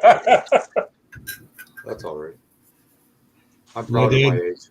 my dad used to work in a big department store in the shipping department for furniture, and he used to take me down to the toy department, leave me there 10 o'clock in the morning when they had their coffee break. He'd take me down there, leave me there to dinner time. And I don't think I ever got past the stack of models. Like they were in like a big square area, and you could walk all the way around the, and it was like pyramid shape. And I'd go down there and I'd walk around and I'd look at them for a couple hours, and he'd come down and say, "Did you find one you'd like?" And I'd say, "Yeah." "Which one is it?" I'd tell him. All of them. Yeah. And then I'd go upstairs and sit there and I'd build it in the afternoon. A lot of cases, wow. it was built before I got home. Well, Sounds like a good day to me. well, I mean, I never had any paint or nothing. I just put them together. I used to sometimes after I put them together, I would. Okay, Big Chief. After I put them together, I would smash them up, and then see if I could put them back together again as good as they were before. And that was interesting. But how I got into it was originally it was airfix kits, planes, and I was literally like Curb just said. I was walking around the supermarket with my parents the one day, and there was a toy department, and it just caught my eye, and I was wandering around there, and I was going, nah, not interested, nah. Oh, what's that? Oh, airfix kits. Oh, wow. And that's how I got into it, And then I got out of it for about 20, 30 years, and I got back into it because I seen this kit, the 350 Enterprise, and I really wanted to build it. I seen all the videos with the lights and the sound, the Aztecs, and I wanted to get back into it. And but I knew I didn't have the skills, so I had to literally research, how to do models again. Like the enthusiasm was still there, but all the skills were totally gone. So I had to learn all the skills again, and I had to buy all the colors, I had to buy everything again. And that's how I got back into it, and here I am. Yeah, the basics pretty well stay with you. It's just that you build up your basics to advance. That's all. Yeah. Well, I used to use enamels, but can't really get those anymore. And I tried acrylics. Yeah. But I wasn't getting the color contrasts that I really wanted. Right. So then I discovered Mr. Color. And that's what I stuck with, really, and I'm really, really happy with it. The vibrant colours are just absolutely stunning, and of course the glues have changed a lot, Right. because the glues used to be in like tubes. Yeah, but, they're in jars now, but so a lot of changed. those tubes, you open them up and you're with it, and you go, whoa, that's strong stuff. Well, that's the thing today. I mean, like super that glue. model airplane glue was really strong. People used to sniff that, I guess. Get high on it. Yeah, there was a guy in the city here. He went to school, and he was a few years older than I was. And he was a guy, you'd see him in the wintertime driving his motorcycle. Oh, wow. But he OD'd on model glue. But it was really strange because, like I didn't really know him, but when the day it happened, I heard the story was that he was sniffing model glue, and I kind of find this kind of weird, but he plugged himself into the electrical outlet and turned the switch. Oh, wow. Yeah, took an extension cord and wired and split it and wired. I thought he was Fester from Addams Family or something. I don't know, but he wired himself up.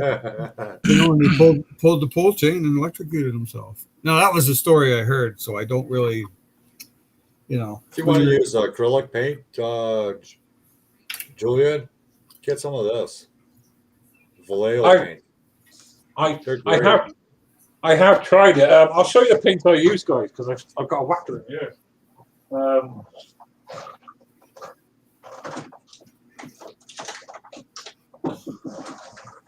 Oh yeah, these are the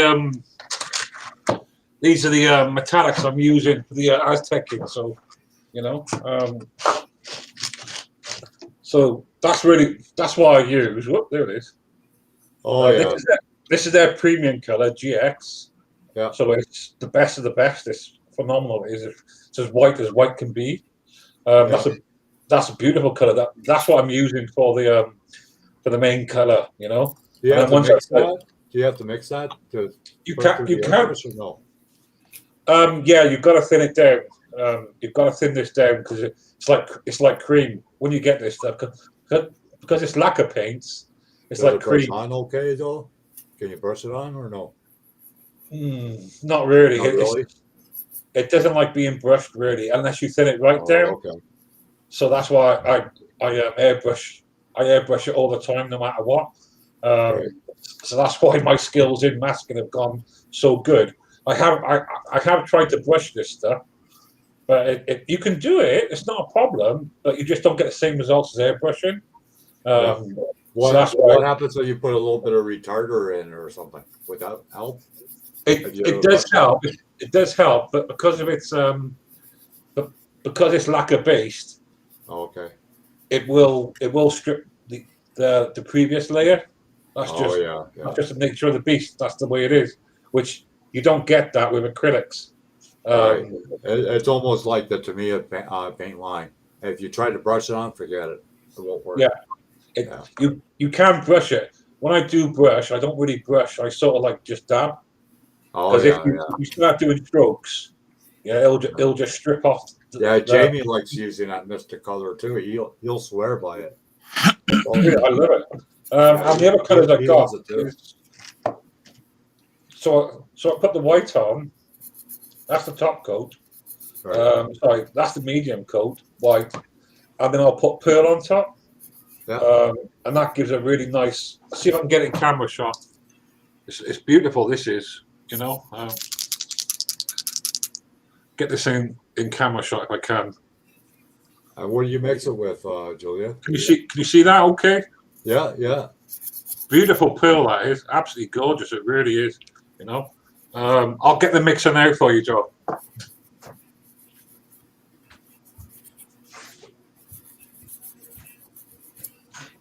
Yeah, that Mr. Color it seems like it's pretty good paint. From what I heard, anyways. I haven't tried it yet, but What's that stuff you order, John? There you go. Basically Vallejo and AK. That's what I mixed it with. So it's Mr. Color. Okay, yeah, that's what Jamie uses too. Great. This is wonderful stuff. This is it.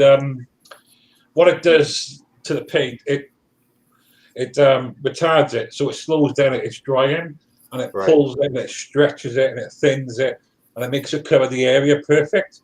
Right. And it's like I've never seen anything like it in my life. It's brilliant stuff. It really. Do they have a big color line on Mr. Color, or not so big? Yeah, they got a pretty big color line. I think it's about 100, 200 colors. It's not as big as Tamiya. Okay. But they are getting there slowly. Small company or whatever. Hello. So I've got red as well. These are all the red, blue, gold. You know. Okay. And these would be all of the these are for the Aztecing. So I'm really pleased with that. I'll get this one in there. I'll show you the red because it's really vibrant. You know? Because I know the Vallejo, it's not that easy to spray through an airbrush. I know that. There you go. What is it? Oh See yeah, that? that's nice. Yeah. Okay. Yeah. What about the blue as well? Yeah, the Vallejo paint. A lot of people have problems with airbrushing it. I don't know why, but I haven't tried it yet. But there you go. How about that? Oh, I like that. My favorite color is blue. Beautiful. Yeah. My favorite. I'll show you the gold. Yeah, this is the gold.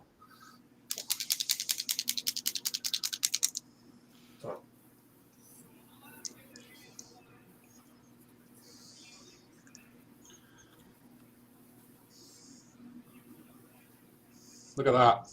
Oh, yeah. Cool. That's nice. I can't read it anymore. I'll pull over my keyboard. Oh, no. We don't want that. No, no, no, no. But Or all over beautiful. your spaceship? I don't think so. No. But yeah, that's why I use Mr. Color, because the colors, they're just so vibrant, you know. So it's very durable then, Julian. Yes. Okay. I'm gonna have to try some of that. I haven't never tried it. Oh, while I'm there, I'll show you the green as well. Might as well. This is the green. Ooh. There you go. There's the green. Oh Look at yeah. that. That's nice. Beautiful colors. Love them. So do they have metal paints and mix the color too, or no? Yes, they do. They do. Just give me a sec, because I've got to mix stuff up a little bit now. So, give me a sec, John. Yeah, no problem. Um, Miguel, that's looking really good. I like that motor. Thank you.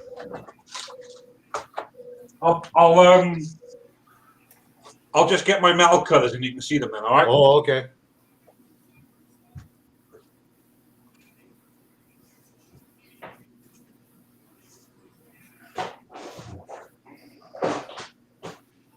Yeah, I love that motor, Miguel. Thank you. What type of headers you gonna put on it, Miguel? Just Like the short type? The what? The short type, like the ones for the Ford Mustangs? I'm not sure. I probably have a couple options. Yeah. Okay. Hooker headers were really big back in the day.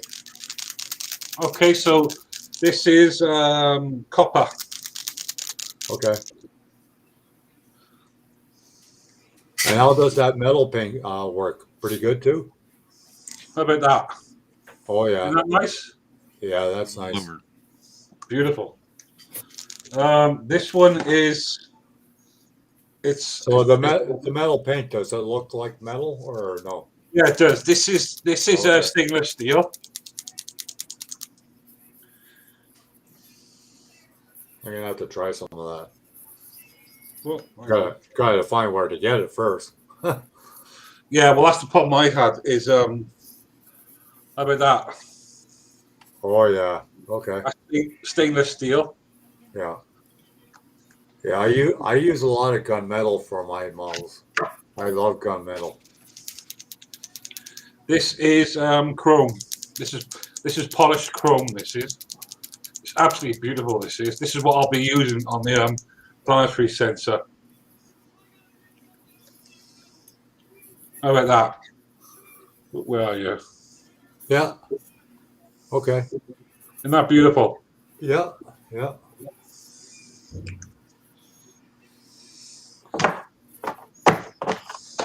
I'll just put these away. Yeah.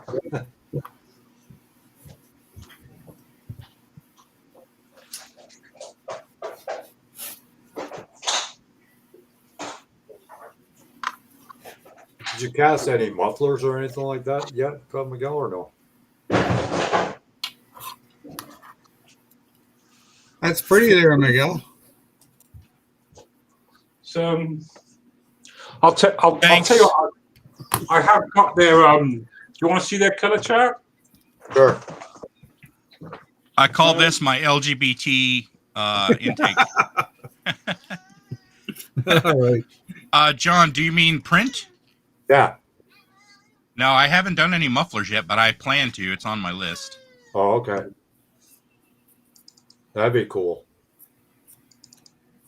Especially if you do the cherry bombs, like back from the day. Oh yeah, yeah. I'll be doing some of those glass packs, all that kind of stuff. Yeah. Hey, you froze up, Julian. Oh, you're still there. Okay. So you froze up. Still here. Okay. Right. Okay. So the metal paint is pretty durable then. It's very nice. I'm gonna have to check it out. I'm gonna have to check it out. How do I put I've got their color chart here if you want to see it. Sure, sure. It's an old one. It's about 2 years out of date. They've added another 60 colors to it. In all fairness to them, how do I display it? I share. Share, is it? Yeah, it's a screen that's got the red line through it. Underneath the Hangout. Got it. Oh, hang on. Right, I got to open the window. Yeah, yeah. That's why I can't see it. Bear with me, guys. Yeah. Don't worry about it, Juliet. I'm learning a lot of things too lately. Yeah, can you see it, guys? Yeah, yeah. I got it. I don't see it. No, there it it's is. coming up now. Right There you there. go. Okay, all right. So this is, in all fairness to Mr. Color, yeah, this is an old color chart. It's about 2-3 years old, and Okay. they've actually put another 60 colors on this. Wow. But this is, if I zoom in on I got those- a full those- screen now, so. Oh, okay. those colors are pretty accurate. Yeah, they're pretty accurate, like, you know. But So they have gloss colors too, then. they have semi-gloss and they have gloss. They have metallic. They have flesh colors, and they have pigment colors. They have mixers, and they have character flesh because it's a Japanese company, so they have a lot of colors for all sorts. There's aircraft colors. There's GX colors. For aircraft, these are all aircraft colors here. There's colors specifically for cars, colors specifically for planes, and they got aqua colors as well, which is water-based acrylic colors. And this is Mr. GX. I use a lot of that. They put another 3 onto here, in all fairness. This is their super colors. I use a lot of that one. It's UV cut, so when you spray your model, and if you put it in the window, it won't yellow and it won't tarnish. Oh, okay.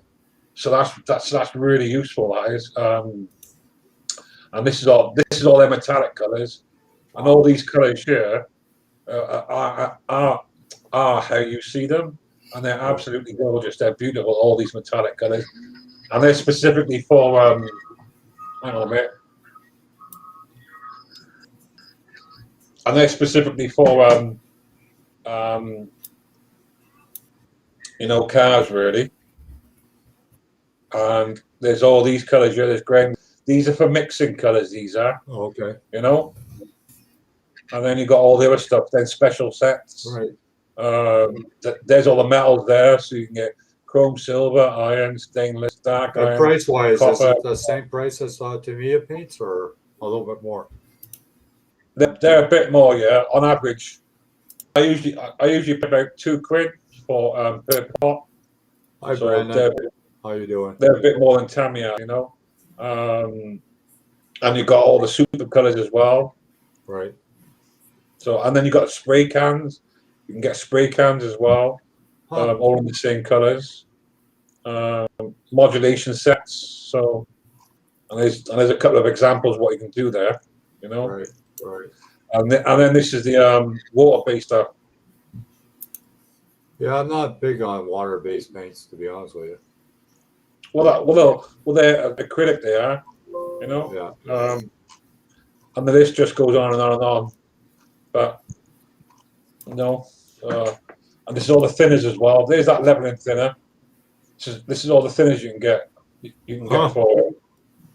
So, you just get the a blue thinner. ball is the best one, right? Sorry? The one you showed is the best one to get. Yeah, that one there. It's that one there, the 400. Yeah, you can get it in 50 milliliters, 110, 250, 400. And that's just a thinner, and that's a leveling thinner. They're two different types. It's not cheap either. Yeah. It's a little pricey. These are all the base coats, so you get different quantities. So you got Mr. Series of 500, which is a bit globby, which is fine, and then it goes right up to the 1500s, which is super fine, which is really fine stuff. And then you got all your finishing surfaces stuff, metallics as well. For doing my brass etching because that was something else as well. When I'm using my brass etching, you got to put a special primer on it. You can't put normal primer on it, and that's what that is. Oh, So you put that over the brass etching, and then you can put a normal primer on top of it, and then your normal colors. And these are all the top Yeah, I coats. hear the primers are really good from them. Oh, they're brilliant! I love them. Yeah, Yeah, I love them. I do. And this is just all the other stuff they got. Yeah, and there's lots of stuff, and you can get pens as well. There you are. You can get marker pens somewhere as well. So really good. I've used some of these, and they're really good. They are. And you get them in sets as well. And that is just literally a paint pot in pen form. So it's really good. It is, and it goes on and on and on. And that's it all there. Gundam colors as well, because they have a lot of like anime stuff in Japan, Right. which is really where it's come from. But yeah, Wow. and it goes on and on. All the stuff you can get. Yeah, it really does. Yeah, that's quite a bit of stuff. Wow, I didn't think they were that big. Oh, they've got absolutely loads. This stuff. Yeah. But going back to the top, these are the primary colors. These ones. Okay. And if you look at the chart there, that tells you, if it's a gloss, semi-gloss, flat, metallic, pearl, and this tells you what country it's really relevant to. Right. This also tells you if it's a primary. If it's this side tells you if it's a primary, if it's a car, aircraft, tank, ship, World War II, so on and so forth. So it's full on. It's very informative. And I love them. Yeah, if you can't find your color with Mr. Color, yeah, you're not looking properly. You can even get that is even the nicest pink I've ever seen. You get stuff like character red, shine red, wine red, metallic red is beautiful. Fluorescent, you get fluorescent colors as well. So these I've tried that and that. The fluorescent red, yellow, orange, and pink. I've tried those, and they do glow, and they're really nice as well. They're beautiful colors. So yeah, that's it really. Oh, cool. So I'm gonna have to check them out.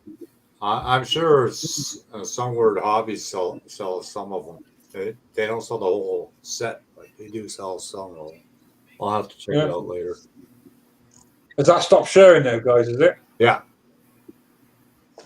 Yeah. Sometimes they put a time limit on it when you share. Yeah. But yeah, it's I swear by them. I love them, and you ever tried the zero paints, Julia? I've looked at them. Yeah. I have tried pretty hot paint. I have tried some of the zero paints. I couldn't get on with it.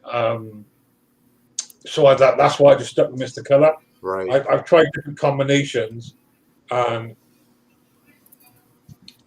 mean, that zero paint is like a cellulose lacquer base. Yeah. It's as close to car paint as you can possibly get. Right. And I just couldn't get on with it. There was the one model I sprayed it on. It actually brought out all the imperfections in the plastic, and I just, I couldn't get on with it. I'm sure other people have, and they swear blind by it. Yeah. But for me, I couldn't get on with it. So that's why I'm sticking with Mr. Color, because it's a beautiful paint. I'm used to them now. It's got a really good color range. That's getting better. Right. And they got some real vibrant colors.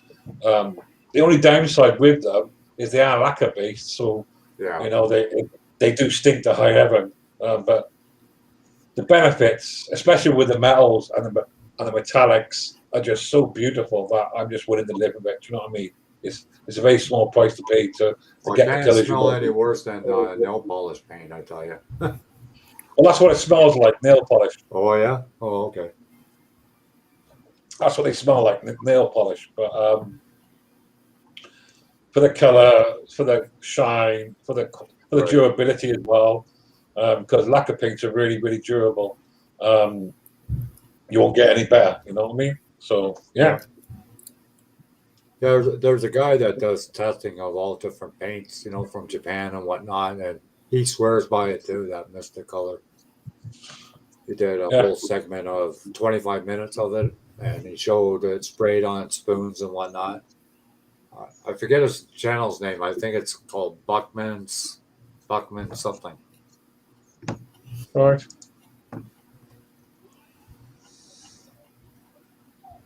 Fair enough. Yeah.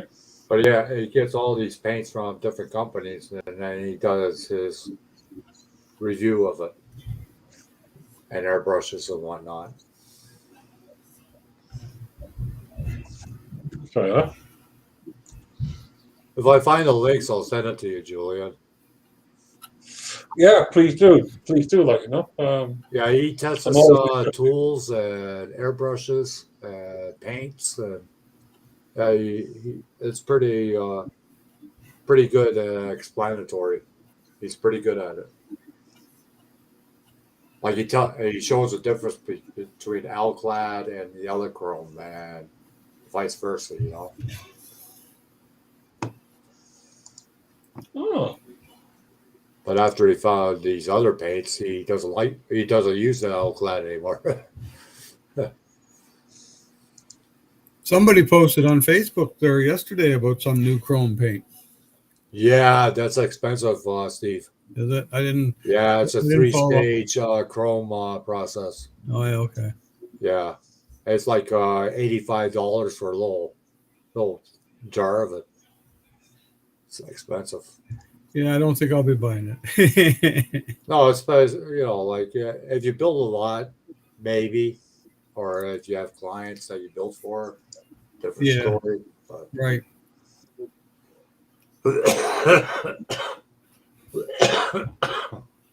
I'll stick to the AK Extreme Metal. I like it.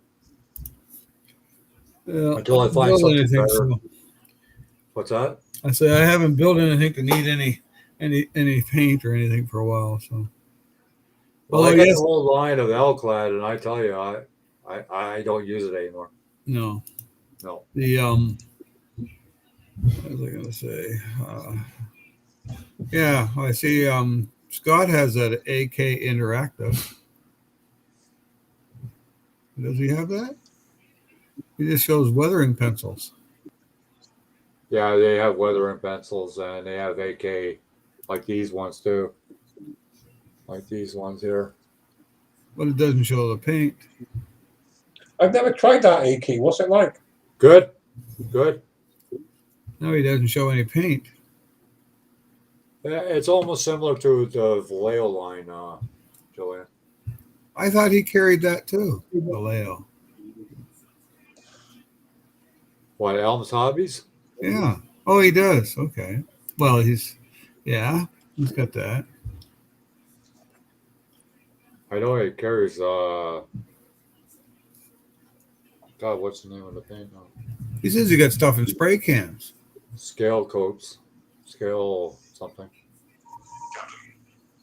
Incoming message. Valeria, Okay, Mark. that. Oh, Elliot is leading? Not much cool. there either. Oh, NASCAR racing. Oh, okay. What's that? Oh, Mark is watching NASCAR racing, I guess. Yeah.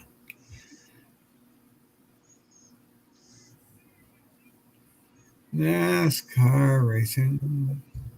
Metal color. Is that a paint brand? No, AV metal color.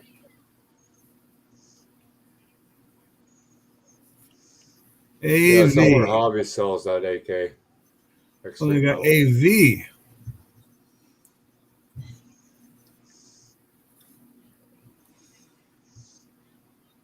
Paints. Where's that? Oh. If you buy the whole set, you get it a lot cheaper that way. That's how I bought mine.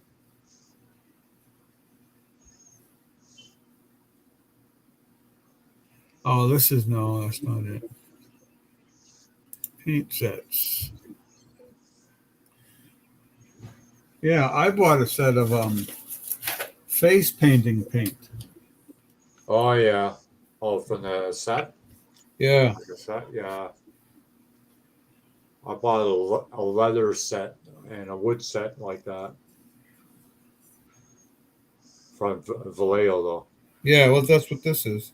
Yeah. Yeah.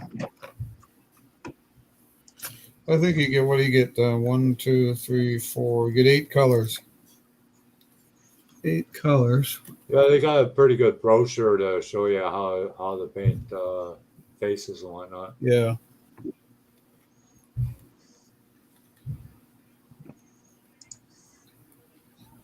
It's Yeah, looking it works good, out Miguel. 275.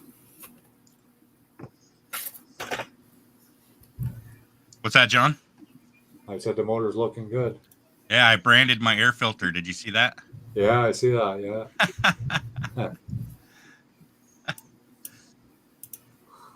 Oh, yeah. And you're gonna put the names of your kids on every part of the motor. That's funny. I'll do some drag nut headers and Yeah, right. Yeah. Well, that's one way to make them yours. I'll do a oh shit, I don't know. I'll do an SMD oil filter.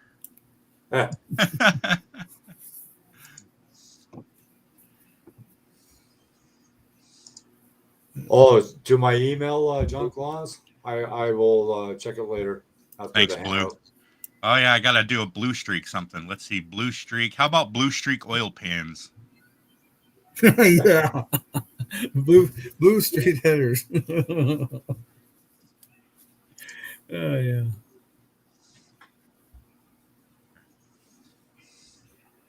Okay, I'll check it later, John Claus. Yeah, okay, I'll check it later. I will post a video later of your build. Because he doesn't have a YouTube channel, he doesn't know how to do it or something of that nature. I think he has a YouTube channel, but he doesn't have any content.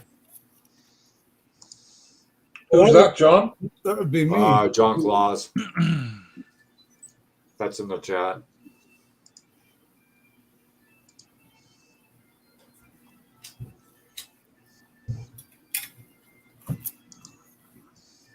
Anyway, I was working on this 1910 Ford Model T, and it's supposed to be a racer.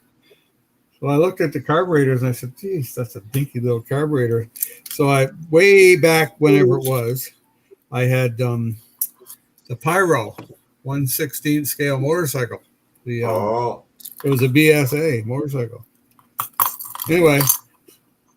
How is that motorcycle anyways from Pyro? Well, I mean, let's put it this way. That was way back. Who knows when that was. It was really pretty good because I've got one wheel.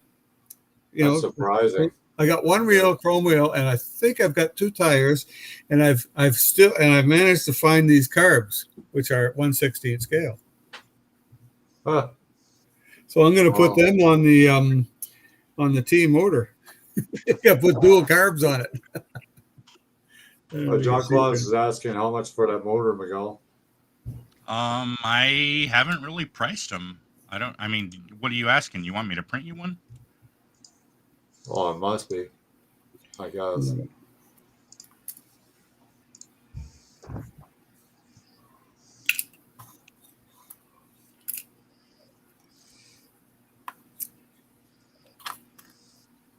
see. What if we went with? Try this one. Anyway, they're pretty cool. John Claus, do you have a channel, or you don't? You just don't have anything on your channel yet? Because what I can do is I can make the video and I can send it to you, and then you can post it on your channel if you want. I don't know how you want to do that.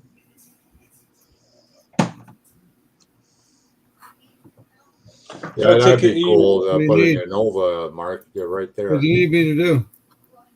Oh, there we go. That'll work. Okay. Oh, okay. Well, I could send it to you back once I make the video, and then you can post it on your channel if you want. Blue, you 3D print? He has a 3D printer. I know he has. Okay. I'll have to send him a copy then.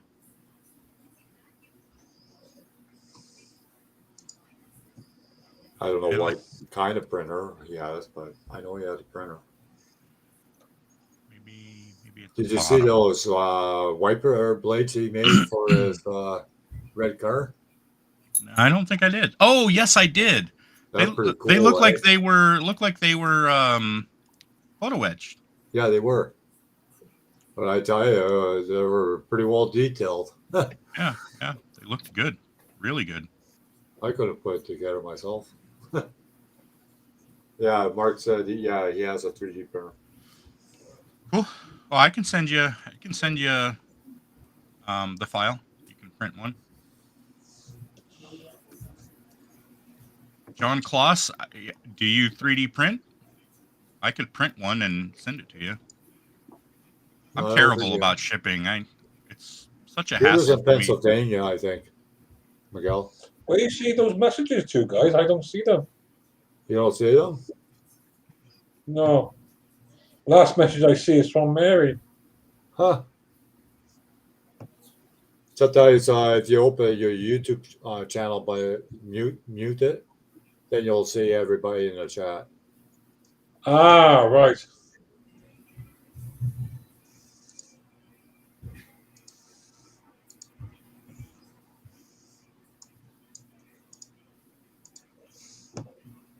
I'll leave it just like that. Ah, BSC yeah, I see it Speedworks. now. I'm surprised Rick is not here. He must Oh, be actually, busy no. I working. know what I'll do.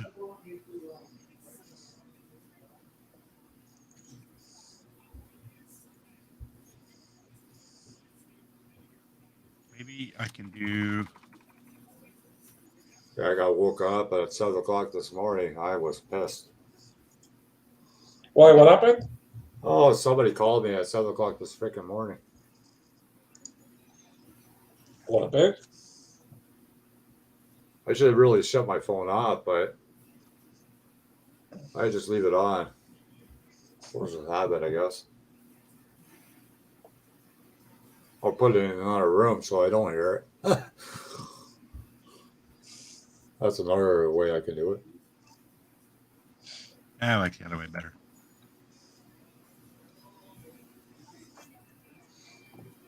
Yeah, that's one way to do it.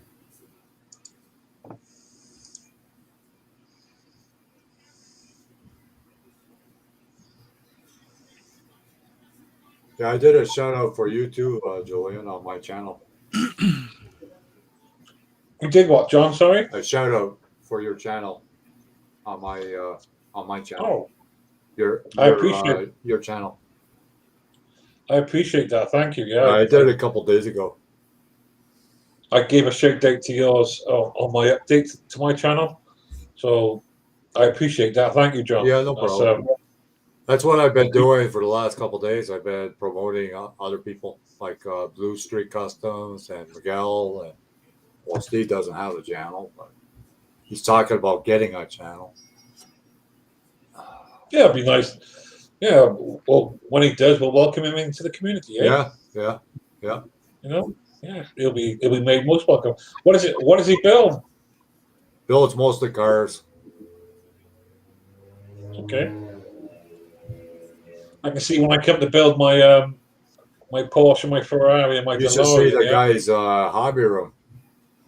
You think Miguel has a lot of kits? You ought to see Steve's model kits.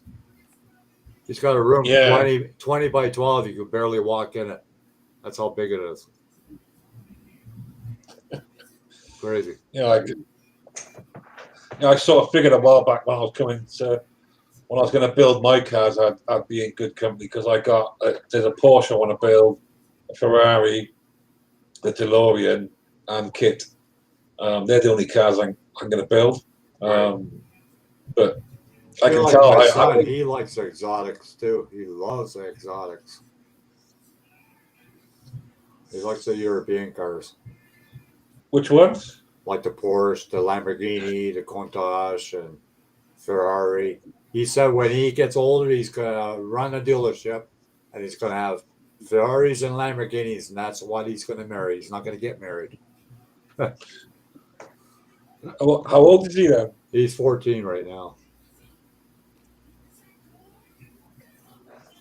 Yeah. What a wonderful age. Yeah, you got that right. Just what would we all do different if we were that age again, eh? But we had the same knowledge and experience we got now. Yeah, You know, just what would you do different? You know what I mean? probably the same thing we did when we were 14. Claudia. Hey, Claudia. How you doing? Hey, Claudia. You ever see that she has a bear on her head and it's making movements? Miguel? No, she's got a little bear and she puts it on her head and it just. Oh, you're talking about the filters. Yeah. Yeah, I have seen that. Yep. Yeah. Filters? Yeah, you know, like Yeah. you go on the apps on your cell phone, they have like filters that you can put like little characters, or you can put a mask on. You can it'll make it look like you're wearing sunglasses. I mean, there's all kinds of them out there. They have one that automatically paints your face, and Okay, all right, that's different. yeah. And that's on. Is that on Claudia's channel? Is it? It's on the phone, isn't it, Miguel? Different apps. Yeah. Yeah, the phone might have it too, but usually it's part of an app. I got it on my phone, I think. If she's using it on her YouTube videos, then it's probably on the phone. Yeah. Yeah. Hold on, but I'll check that out. I think we're all fine, Claudia. You know, we're just sitting here, chilling, relaxing. You know, putting the worlds to right, showing off what kits we're doing, what kits we're planning on doing. I've just done some masking on my latest project, which is Project Enterprise, which is a 1 in 350 scale enterprise. And Miguel's doing some awesome 3D printing there. I'm not too sure what Kirby's doing, and John has just done a massive dragster. So we're just sort of like sitting there chilling there, really. Yeah. We're doing pretty good. I see that. I seen that video with that dragster. It must have taken you a while to make that. What, the last one, the 34 Ford? Yeah. Yeah. Yeah. I don't know. It took me a couple weeks ago, so around there. Oh yeah, something like that. Yeah. Yeah, about a couple weeks, Julian. Good. Oh. Well, I like doing the old drag cars. I've never done one. I have looked at them, but spaceships has always been my thing. Yeah. I've always loved spaceships and figurines. So unless it's a specific car, like Kit, and you know, is from my childhood, Right. and because I've grown up for that, you know, growing up with Kit with the whoa whoa whoa whoa, you know what I mean? I remember that, and the DeLorean from Back to the Future. As soon as I saw that kit, I was like, oh, because I loved all that series when I was a teenager, Back to the Future, like, you know. Right. And then a Porsche 959 and a Ferrari Testarossa were my dream cars when I was a young man, like, you know. So they're the only ones I've got, you know, really. And of course, there's the Trans Am, and yeah, so that's it really. But it's always been spaceships for me. I've got quite a load of spaceships just waiting to be made up, you know. Yeah. But yeah, that's always been my thing. That was like my dad. He got me started, and he was mostly in the military. But the funny part is, he painted a car for me a long time ago, and he used those Umbro tin paints, and he painted it by brush, and you couldn't even see a brush stroke in the whole body. I tried it till this day. I still can't do it. Claudia, I'm from the UK, so that's why I've got a different accent to my fellow American and Canadian. So yeah, but I'm just going to nip off and get myself a drink in a minute, guys. All right. Okay. I'll be back now.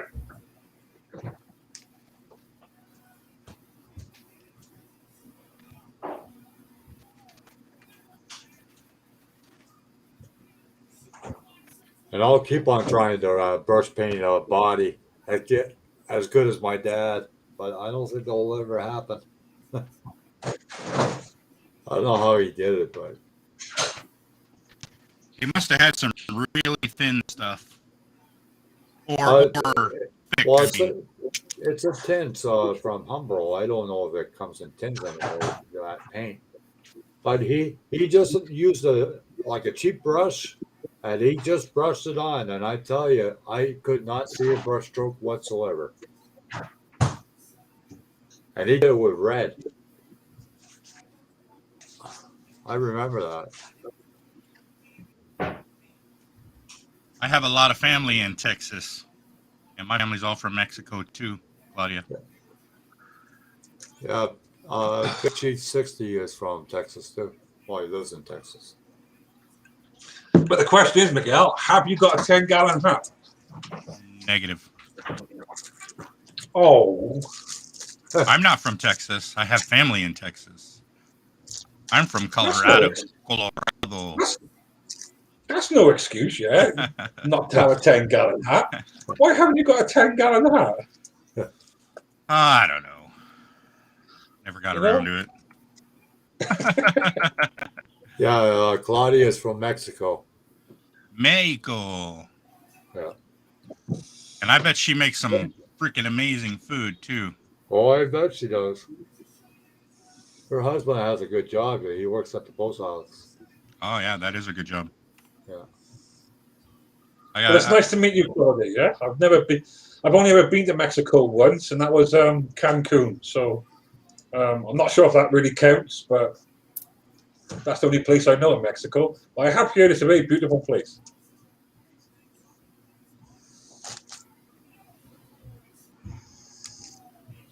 Holy smokes.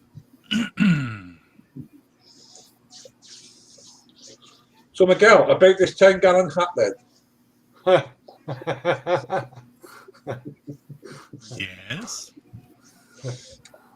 Why haven't you got a 10-gallon hat? Because I'm not from Texas. But hang on, you said you got relatives in Texas, yes? I do, yes. All right, so you've been obviously back and forth from Texas, yes? Only for family reunion. Well, yeah, I've been there several times for family reunions and for work. And so the opportunity has arisen for you to get a 10-gallon hat. Oh, certainly. Certainly.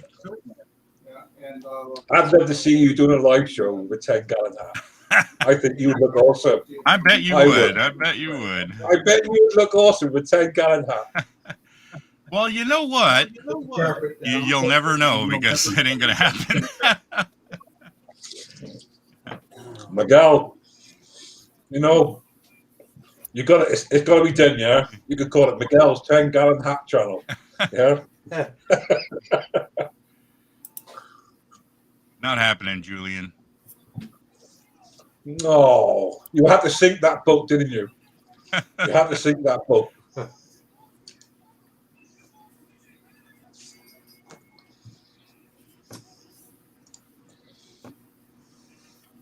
Well, that's like when I went to Holland. I thought everybody was going to wear wooden shoes when I got there, and there would be windmills all over Holland. But no, that's not the case. What? No windmills? Well, they have windmills in certain parts, but not. They don't have them operating like they used to. You know, they used to make bread and whatnot in the windmills, but they don't do that anymore. But the farmers are the only ones that wear the wooden shoes over there. And the reason for that is because the land is always wet. And the wooden shoes, no water would get in them. And it lasts longer. That's the reason.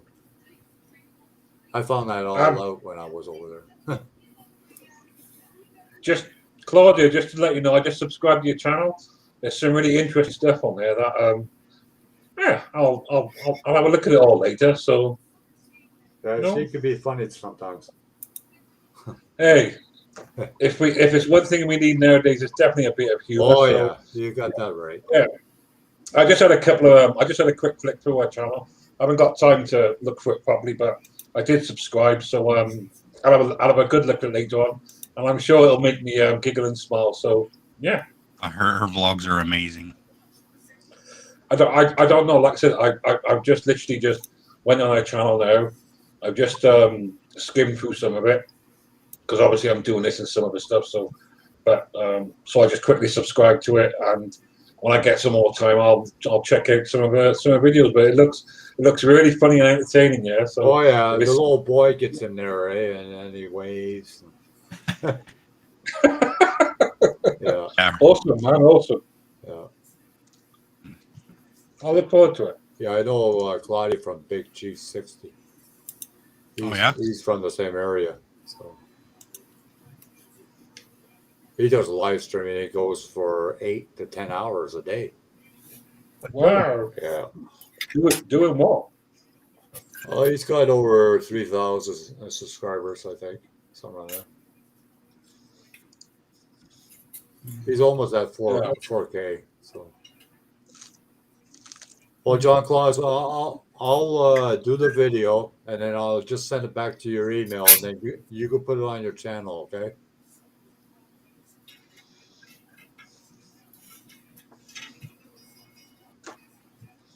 That should be easy enough. I'll just do a slideshow, and I'll just say your name, and I'll do an intro for you. No problem. I don't mind doing that. I got nothing else to do. Just over 1,000 models to build, but that can wait. Well, we've had this conversation before, haven't we? Yeah. You know? It's why I banned myself from buying more models because I've got too many waiting. Yeah, well, a lot of these kits are from when I was a kid, Julian. So a lot of them hold sentimental value. You know, building with my dad. So Okay, well, which one would you say was your favorite model then? my very first model that I ever built with my dad was the James Bond car. And till this day, I like to get another one and build it right, because I was only like 5 years old when I built it. So Who made that kit? Ariel, AUREO, the same company that made those monster kits. I saw it on eBay and it was like $1,000 somewhere there, American though. So chances are you're not going to find one of those. Well, I found a guy, but I've been trying to email this guy and text message him, and I didn't get a response back. So I don't know if he's got COVID or what. Could be, you know. But didn't 'Cause, Monogram his or Revel test- do that? What's that? Didn't Monogram or Revel do that kit? I think they did a later version down the road, but I don't know which company did it. I think Jim Keller told me which company it was, but I can't recall. I'll check on his messages.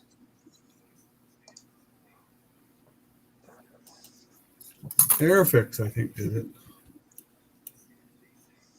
Yeah, that could have been Airfix. They could have done it.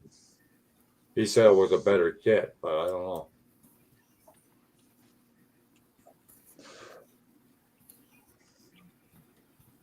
Hard to tell. I'm surprised nobody else came out with it, because that was a pretty popular car back in the day. Oh, well. But times have changed, I guess. I know I got one for Don Smith. I built one at NNL East one year. Oh yeah, Yeah, Well, even if like you get a build-up one, I don't care. he As had a long as built one. all It the was parts are basic pretty parts rough. are there, I don't care. Yeah, all the parts weren't there, so pretty rough. That was Airfix.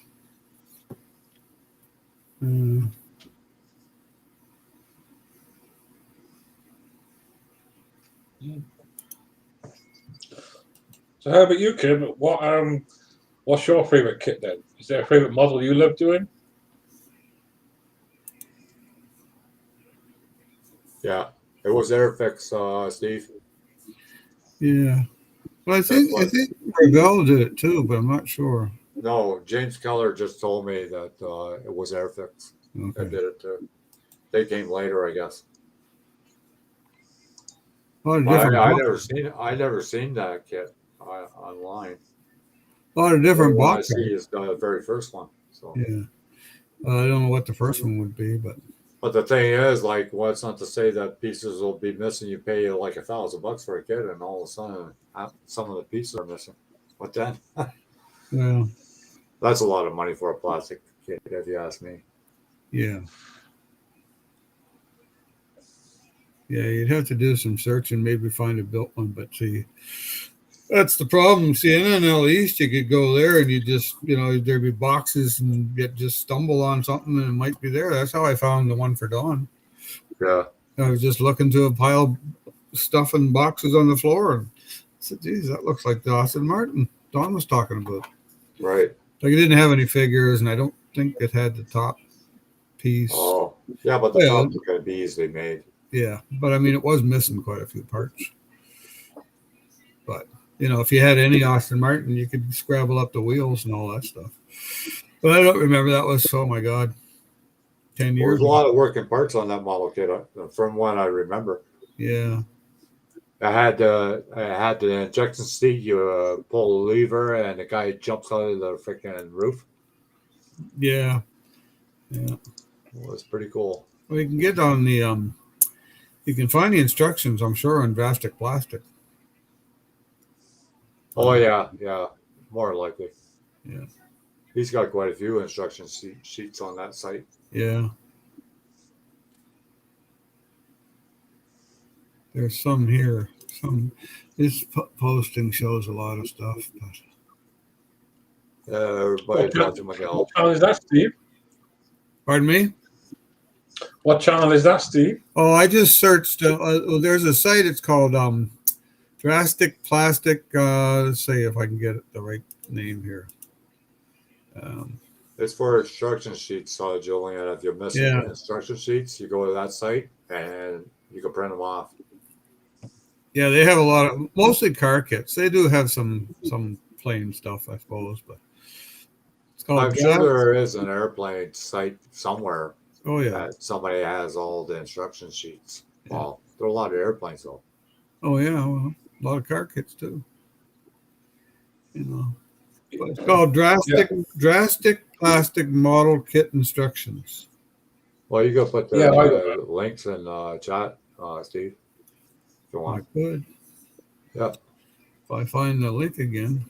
Because you're a moderator, so anybody that's in a hangout is a moderator. So. Uh-huh.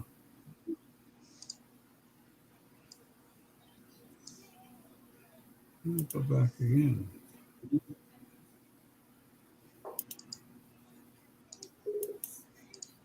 So how far are you from London, Julian? Ooh, I'm a fair way. I'm originally from South Wales, and I live at the top of England now. I won't say much more than that because I really don't want to give away where I live. Oh no problem. But I live basically half a day's travel from London. Oh yeah. So it's a good day's journey. Right. I haven't been down to London. So you're more out of the country then. Yeah, more or less. Yeah, more or less. Right. Been down to London in the last time I was down there was 5-6 years ago. London's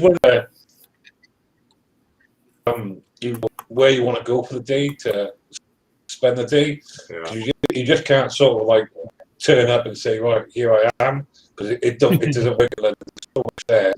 It's so busy. It's so big, and there's different boroughs as well.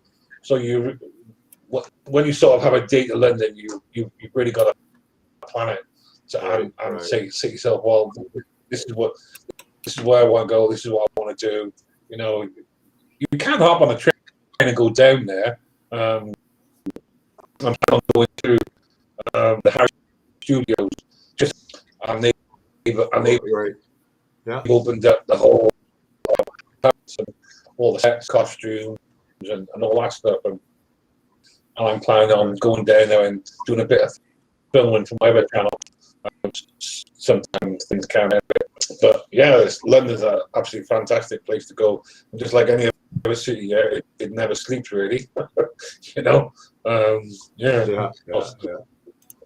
was talking to my friend who lives in London. I was in London in 1974. Really? I stayed close to Piccadilly Circus, that area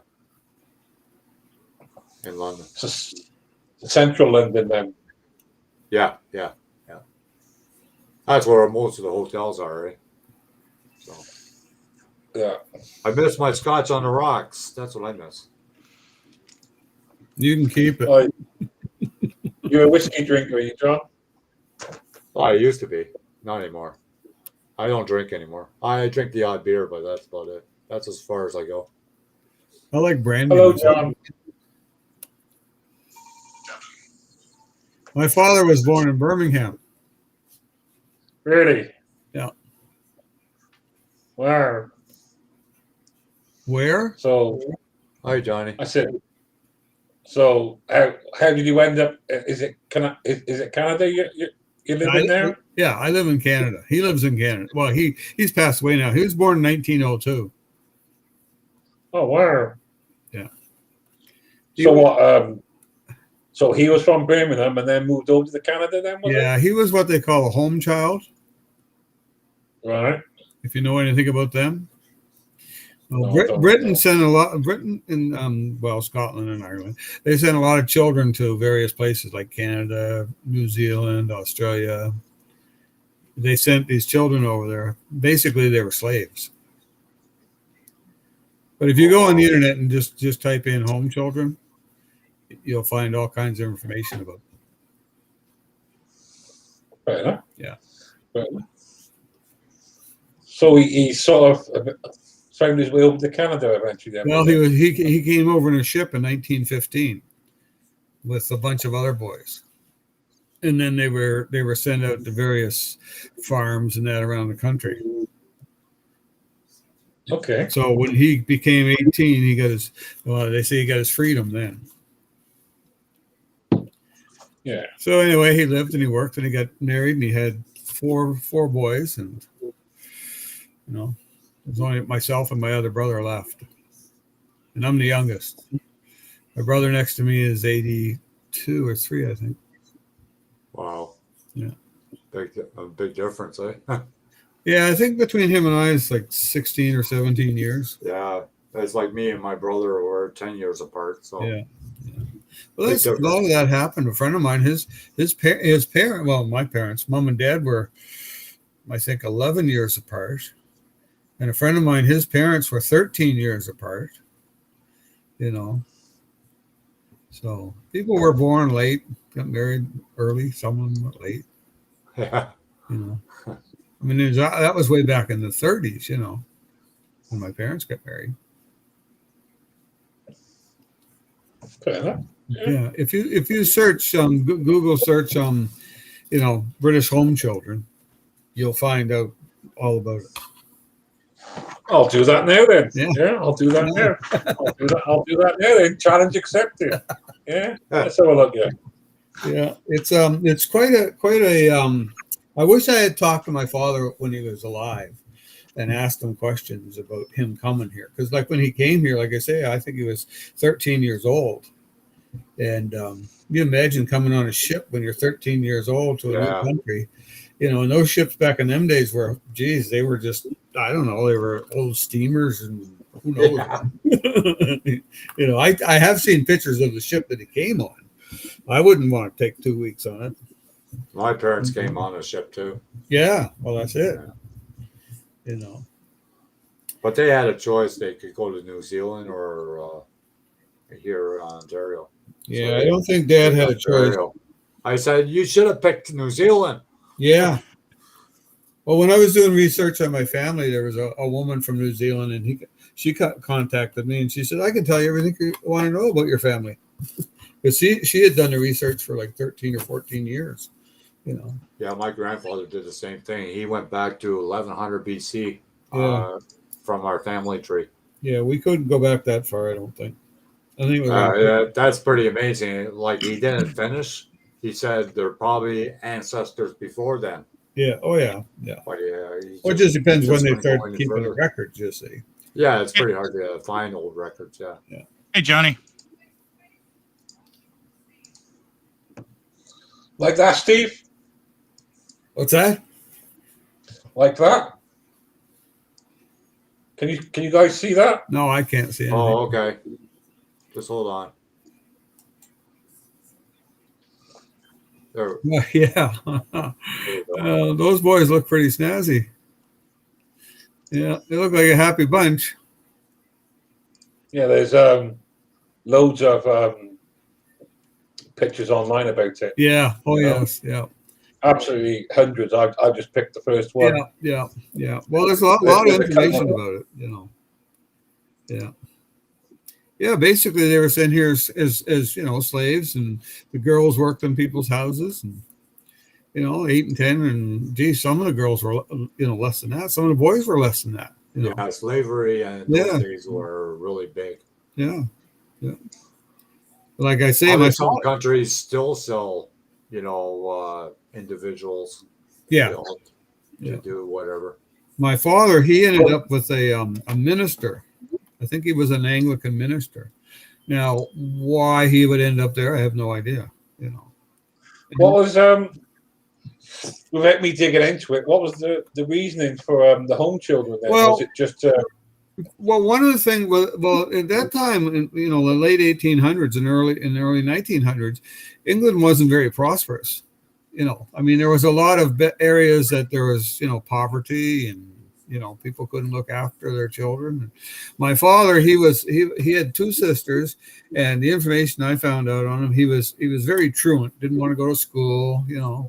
Now you're talking about a kid 8, 9 years old, 10 years old, not wanting to go to school, and all that. So, and my grandmother, his mother had passed away, and of course his father couldn't look after the 2 girls and my father.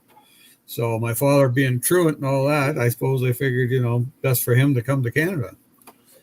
And England was sending these people to Canada and, like I say, New Zealand and those places to help populate the countries. But also they were sent because there was less chance of them, surviving in England. all right? So sort of basically repatriating those children to that country. Right. But because they would have a better chance of survival in that country than their home country. Yeah, but they still came here as like the males. They worked on farms and stuff like that. Like I say, my father, he was with a minister, so he probably did church stuff. Worked in the church or whatever he did there. I never asked him, and that's why I say I really wish I had spent time and asked him about that. Yeah. But when you're young, you don't think of those things. Yeah. My father's my father. He come from England. Okay. Yeah. That's like my dad. Like for during the war or anything like that, for the longest time, he would never talk about it. No. Then when it was closer to passing away, he started talking more about it. Sure. But I tell you, like, I heard some stories from my dad about the wartime, and I thought to myself, how the hell did you survive? Well, yeah. How do you survive mentally? Yeah. Not only physically, but mentally. Yeah. My father, he couldn't go into war because when he was younger, working on a farm, the horse wagon and that ran over his back. Right. So he sustained a back injury. So this is an interesting clip that I just found. Yeah, Off to a better life in Canada, perhaps. perhaps. You know? So, Well, that's you know, what they were led to believe, I guess. You know. yes. So, You know. yeah, I just thought I'd share that with you guys. Just while you were chatting there, I found that, and that sort of backs up what you're saying, really. Well, Oh yeah, cool. yeah. I don't Very know. interesting. Yeah? My father come from, it's called the Middlemore homes. There was Bernardo's and there was Middlemore and I don't know, a couple other different ones, I guess. You know, it's a big thing. We have it's in Canada. It's I don't know exactly what I would call it. It's like a group of people. Basically, now it's the descendants of home children. You know. All right. Yeah. So there's a big connection with Canada and the UK then. Well, I guess. I mean, I like my father's sisters. They had come here, and my father had gone over there. I have never been there, and most of my relatives now are probably passed on. You know. I've only ever been to Canada once, Right. and that was to Edmonton. Oh yeah. You know, and I absolutely loved it. I loved it. Yeah, there was a massive shopping mall there with this huge ice rink in the middle of it. I remember that very well. You know, Right. and we just spent all day in there. You know, going around the shops, and it was basically a holiday. It was. Oh yeah. We spent all day going around the shops and all the bars and. You know, I'll never forget that it. mall in Edmonton. Yeah, it was. Yeah. Yeah, it was. They built an ice rink there first of all. Yeah. There was this ice rink there for major events, and then over the years, the rest of it just built up around it. Right. This I'm not even sure calling it a mall, you know, or an indoors is the proper name for it because it's literally a city within a city. You can just spend all day in there. There's everything you want in there, you know. And I remember wandering around in there all day. You know, and there was shops for ties, shops for shoes, shops for this, shop for that. There was even a proper, you know, masseuse there where you could get, you know, your feet down and your back down, your head down. You know, there was all sorts. Right in the middle of it, there was this huge Olympic-size ice rink. You know, and I was like, wow, you know. Really impressive. I loved it. I did. Wonderful place. Yeah, I live in the East Coast. I've seen pictures of that mall from Edmonton. It's huge. Yeah, I live on the East Coast where New Brunswick. If you look at the map, it's called New Brunswick. Small city compared to Toronto and Montreal and Edmonton and Calgary and Vancouver. Trying to find a picture here of it.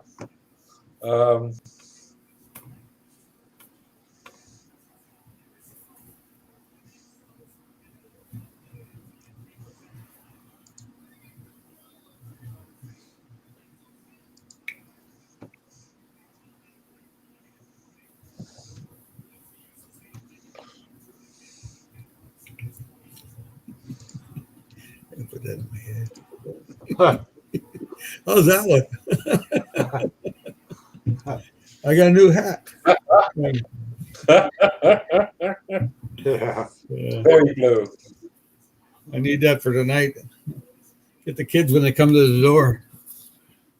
Oh yeah. Well, we Are don't you get many kids here. Are you going as Mrs. Doubtfire? Yeah, there's a good one. That was a good movie too. Yeah, he did a lot of good movies. Especially when she's cooking and her boots is catch on fire. Yeah, he did a lot of good movies. Yeah, I'm surprised he's gone already. I saw him at the Yuck Yuck Club here in Toronto. Oh yeah. Yeah, Robin Williams. I saw George Carlin too, a couple times. George Carlin was pretty young too when he passed. Yeah.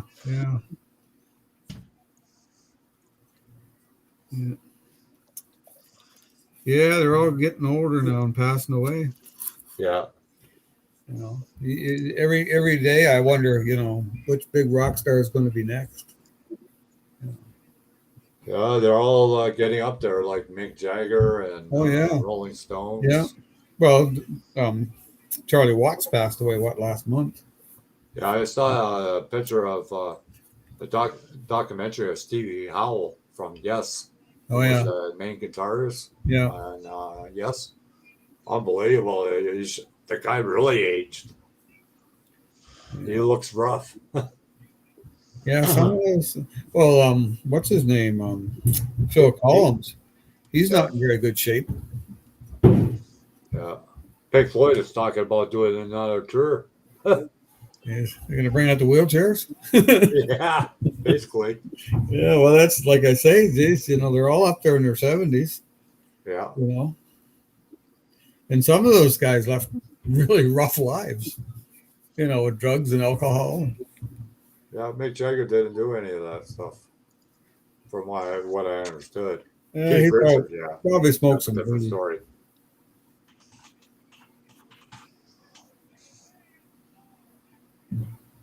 But I don't know what to do with this tea. I don't know whether I should use the regular chassis or make one. Because it's Why 160. is he the chassis? Like see in the back and the front? No, the Lower it? chassis is just like it's just a bottom pan, right? Oh yeah. So, and then Boy, are you this talking part about here, this part here fits in there. But Okay. I want to build a racing version, so I was thinking of taking just regular rails and taking rails and making a chassis and setting it in there, but I don't know. I got these a There you little go. wide, so There you go. There's Edmonton Ice Rink in Edmonton Hall. I remember it very well. That's exactly how I remember oh it. yeah, That's exactly how I remember it. Yeah, right. that's It cool. was absolutely massive, you know, and all along the top balconies and the bottom balconies, there were shops and there were stores and there was bars and restaurants, and you know, it was absolutely. I've never seen anything like it in my life. No. You know, I probably never will again unless I go there again. But that's exactly what it was like. Yeah. You know. Well, man, Alberta is a big oil province. They get a lot of oil from that, man, at Alberta. So even people that live there, they get a check every so often, once a year or twice a year, for due to the oil profits. So Really. there's lots of money there, but of course I think it may have changed a little bit. But with the price of oil going up every day, I'm sure they're all making big money out there now. Oh yeah. Well, this is all the backlash from all the lockdowns, isn't it? Well, Where it's that supposedly, yes, but it's weird, you know. And I haven't heard that yet this year, but usually in the fall here, oil prices would go up because now they need the winter gasoline mix, right? Right. Spring comes, now we need the summer gasoline mix, so it goes up and then it goes up. But now it's they said here we'll probably be seeing $2 a liter here by the end of this year, or not the end of this year, the end of next year. And John, you said it was what, $1.60 a liter there? Yeah. Yeah. $1.65. And I bet you that even when things do get back to normal and supplies get back to the levels they should be, I bet you prices don't fall. I bet they stay the same. Oh yeah, they won't go down. No.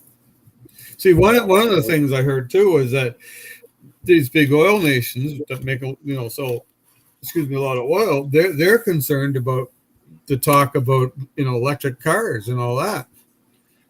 So the reason, electricity is coming in to operate vehicles. Well, they're concerned about that. So we better jack up the prices now and make some money.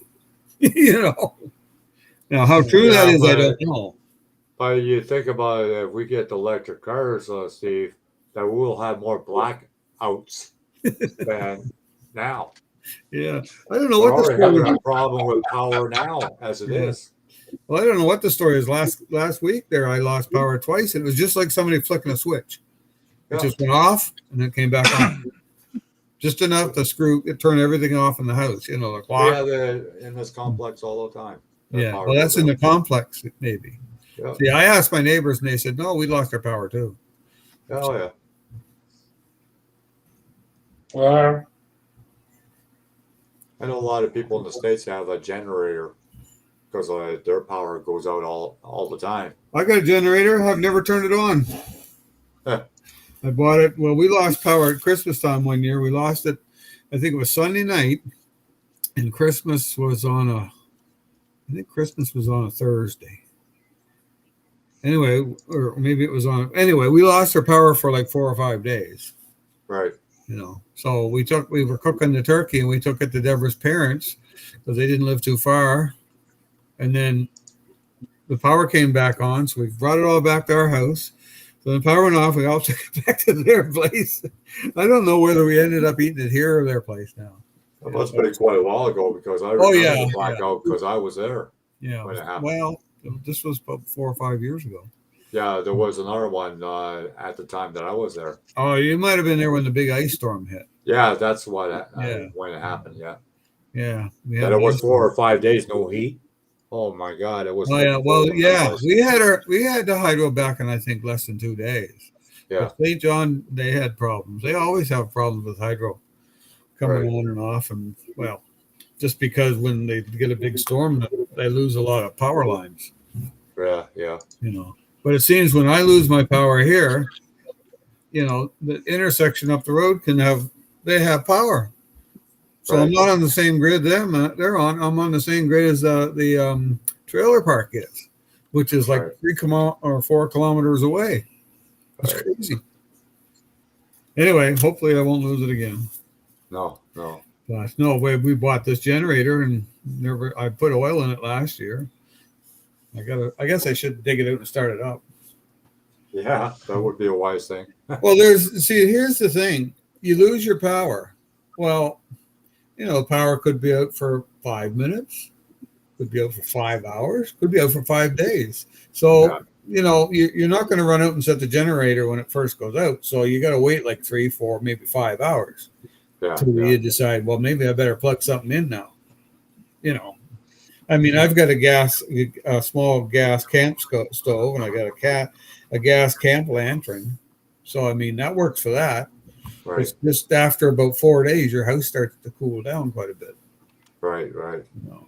So a generator is basically going to do a couple things: just keep a small heater going, or, you know, as long as you don't open your fridge, things won't, you know, they won't thaw out. No. Yeah, they don't make fridges like they used to. I've been in this complex now 8 years. I've been through 4 fridges so far. Oh my Lord! Yeah. oh, They must be buying secondhand ones. They're real cheap. Well, no, they buy refurbished, what they call Oh, refurbished. that's their problem. Yeah. Yeah. It's Ontario housing, you know. They Yeah. don't spend any more money than they have to, Well, that's true. you know. Because when I moved from my parents' house in '94, their original fridge was still there, Huh. and I don't know when they got that fridge, but I'm sure it was in the '60s. Wow. Oh yeah, because it had the rounded edges, you know, on the top. Yeah. Like yeah. my head, Yeah. I could probably rest my chin on the top of it. Yeah. It wasn't a super big fridge. I remember the ones with the icebox on the top or whatever it was, the motor on the top or whatever. Oh, I don't remember those ones. Yeah. Well, you always see on honeymooners. Yeah. But I know the next fridge next fridge we're getting that the freezer is going to be on the bottom. Oh, yeah. Yeah. Because I find this one we have, you go into the fridge, and then if you don't watch yourself, you bang your head on the friggin' handle for the freezer up top. You know. Yeah, I used to work with this guy. He had a TV in every part of his house, even in the fridge. He had a TV. Crazy. That's a bit weird. Go in the bathroom and you got a freaking TV watching you. He didn't want to miss any of the game. Yeah. Didn't want to miss something. Well, I got one. three TVs in our house that are hooked up to the internet or Oh, yeah. hooked up to cable. I did have four, but we took the unit out of the room we use for the kids when they come and visit because they don't visit us well, they don't stay overnight anymore. All right, right. One of them might, but they get their cell phones now, so Oh, yeah. Of they're course. always on them. So I see a lot of people getting the Android box instead of getting cable. yeah, well, I got one of them too, but I've got that, and I got the Chrome something, and I've never hooked them up to. Well, I hooked the Android box up to work, and that's as far as I got with it. Because I wanted to watch Yeah. some YouTube on it. Basically. Yeah, it all depends who programs the Android box too. Yeah. Because you can get different settings and whatnot. Yeah, well, I can get a lot of stuff on there, but I have never done it, never used it. And a lot of channels crash after a while. People that run the channel don't keep it up and whatnot. Yeah, well, I can get Amazon. Oh, That would be Amazon Prime. Yeah, Oh yeah. I can get that, and I can get YouTube. So, I mean, there's a lot of movies on YouTube, Oh yeah. all kinds And the cartoons too. Oh, cartoons. Yeah, I was flicking through yesterday afternoon, looking at the old Halloween movies from the 30s and the 40s. Oh yeah. Yeah. Some of them are pretty freaky. Yeah. I was watching a TV series Wild Wild West yesterday. Oh yeah. One series I'd like to watch is Deadwood. Oh yeah. Yeah. It came on TV, and I started watching it, but of course I didn't start it at the very first, so I really wasn't clued in too much of what was going on. No. I have a question for John and Steve, primarily because you guys are car builders. If you can see this intake manifold that I've put together, Yeah. the little nuts and bolts, do you guys tend to paint those on those details on your cars? No, not really. Or do you just use like washes, or do you do anything? No, I just leave them. I just paint it one color. Yeah. Like if it's a valley pan and it's got the bolts on it, I paint it all the same color. Yeah. Okay. Same with me pretty well. Okay. Because it's something I you was just really, trying to- really wouldn't see unless you really go close to it, So. Yeah. And if you were going to do them in chrome, I mean, the whole thing would be chrome, like your bolt. Usually, there are some guys, they'll use all that photo etch nuts and bolts, and and they'll put all the nuts and bolts where they have to go. I don't find it necessary because a lot of nuts and bolts even on the transmission you wouldn't even see anyways. No. Yeah, I'm just asking because I'm making all these parts so that I can start selling these engines in the hobby shop, and I wanted to know what the tendency of people to paint the nuts and bolts are so that I can decide whether I want to make this separate parts. Because there's no way you're going to paint these if I make this one big piece. But if I separate the upper part from the pan, the valley pan, then you could paint them separately. You could paint the little individual nuts and bolts. I just don't know if anybody really wants to do that. Now you're talking about the upper part. Are you talking about the intake tubes? Well, I can separate the intake tubes plus the top part, the head. Yeah. I can make these all like separate pieces. No, I wouldn't make them all separate myself. I would take the intake tubes, right, and where they attach to the your heads. Mm-hmm. I would make that one piece. And then your valley cover would sit in there, and then the other piece would fit in there, and then your top piece would fit on top. You think the valley pan should be a separate piece? That's where I would make it separate. Now, you see the way the valley pan there comes down off of the heads, it goes flat across and then back up on the other side, right? Mm-hmm. Right. So that would be your valley pan. Yeah. And now, and that is a separate piece. I mean, I've got it. Right. I've got it as a separate piece there. So then you could do the same with your intake tubes. Uh-huh. I would separate. Yeah, I would do the. I wouldn't. I would do them separate, but I'd attach them at the top. Yeah, Yeah, to the air to breather that or piece, whatever you want to call like it. that. Yeah. Yeah. Well, yeah, like that would be fine. Yeah. That's how I would do it too. Yeah. Now you might want to. You might. It depends on how much you want to do it, but detail wise, you might want to keep where you get those flanges that they go into your valley cover. Uh-huh. You might keep them attached to the tubes. Yeah. I can do Yeah. that. I can certainly add that all together. See, that just gives it a lot more detail and it's much easier to paint. Yeah, Well, like it would that. look something like that. Actually, this would be part of it as well. Oops. And then, of course, if you wanted to separate the black top piece, The you valve could cover. do that separate too. You mean the top part of the intake? Yeah.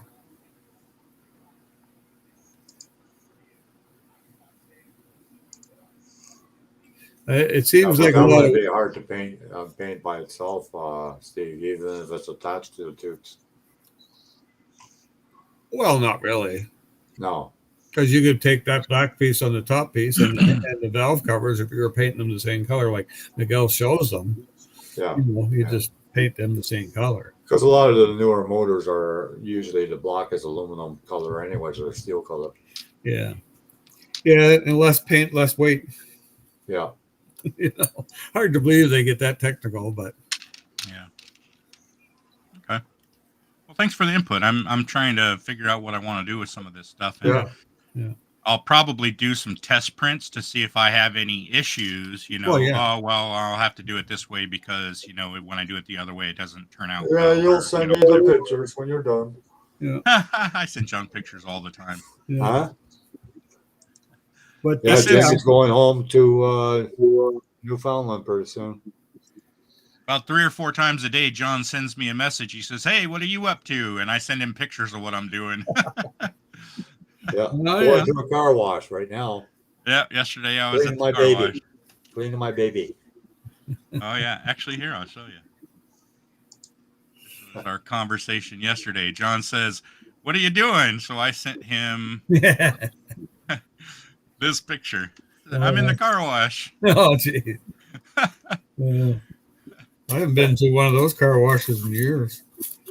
Yeah. And then I stopped and took pictures. That your all season car or just Yeah. Well, I'll have a little Hyundai that I'll drive during the winter. Yeah, mostly. Unless the roads are clear. right. I don't want to drive too much during the winter because all the chemicals on the road. But as long as it's dry and Yeah. clear, I'll drive. Well, you get a lot of snow up there, Miguel, too? Yeah, we get a fair bit. I mean, it's for us. It doesn't stick around like a lot of the northern places that are a little bit cooler. Right. Here, it'll snow, and then a couple weeks later, you won't even know that it had snowed. Yeah. Right. Yeah. Here it'll snow, then it'll rain, then it'll freeze. Well, yeah. I mean, there are years where it snows so much that it doesn't melt fast enough before it rains, and then it Right. turns to ice, and Yeah. it doesn't get warm enough to melt the ice, so then it ends up sticking around for months. Now last Yeah, year I hate freezing rain. Freaking last hate year it. we were pretty lucky. I think I used my snowblower maybe 4 times. They have some areas around here where if we get too much snow, the snow plows instead of shoveling off to the sides of the road, they shovel it to the center, and you'll have like 8-foot piles of snow running down the length of a street. This is like in the downtown area. Oh wow. And then they'll come back with heavy equipment and Oh, get rid of the snow entirely. yeah. Yeah, St. John, the way they do it, they'll list it's going to snow tonight. No parking on the left side of the street. So Yeah. everybody's got to get up and move their cars over to the right side of the street. And of course, it's That is such a hassle for us because there's People- 14 people in my house, and we've got 1, 2, 3, 4. We've got 5 cars on the street. Oh and my God. 4 cars in the driveway and 1 car in the garage.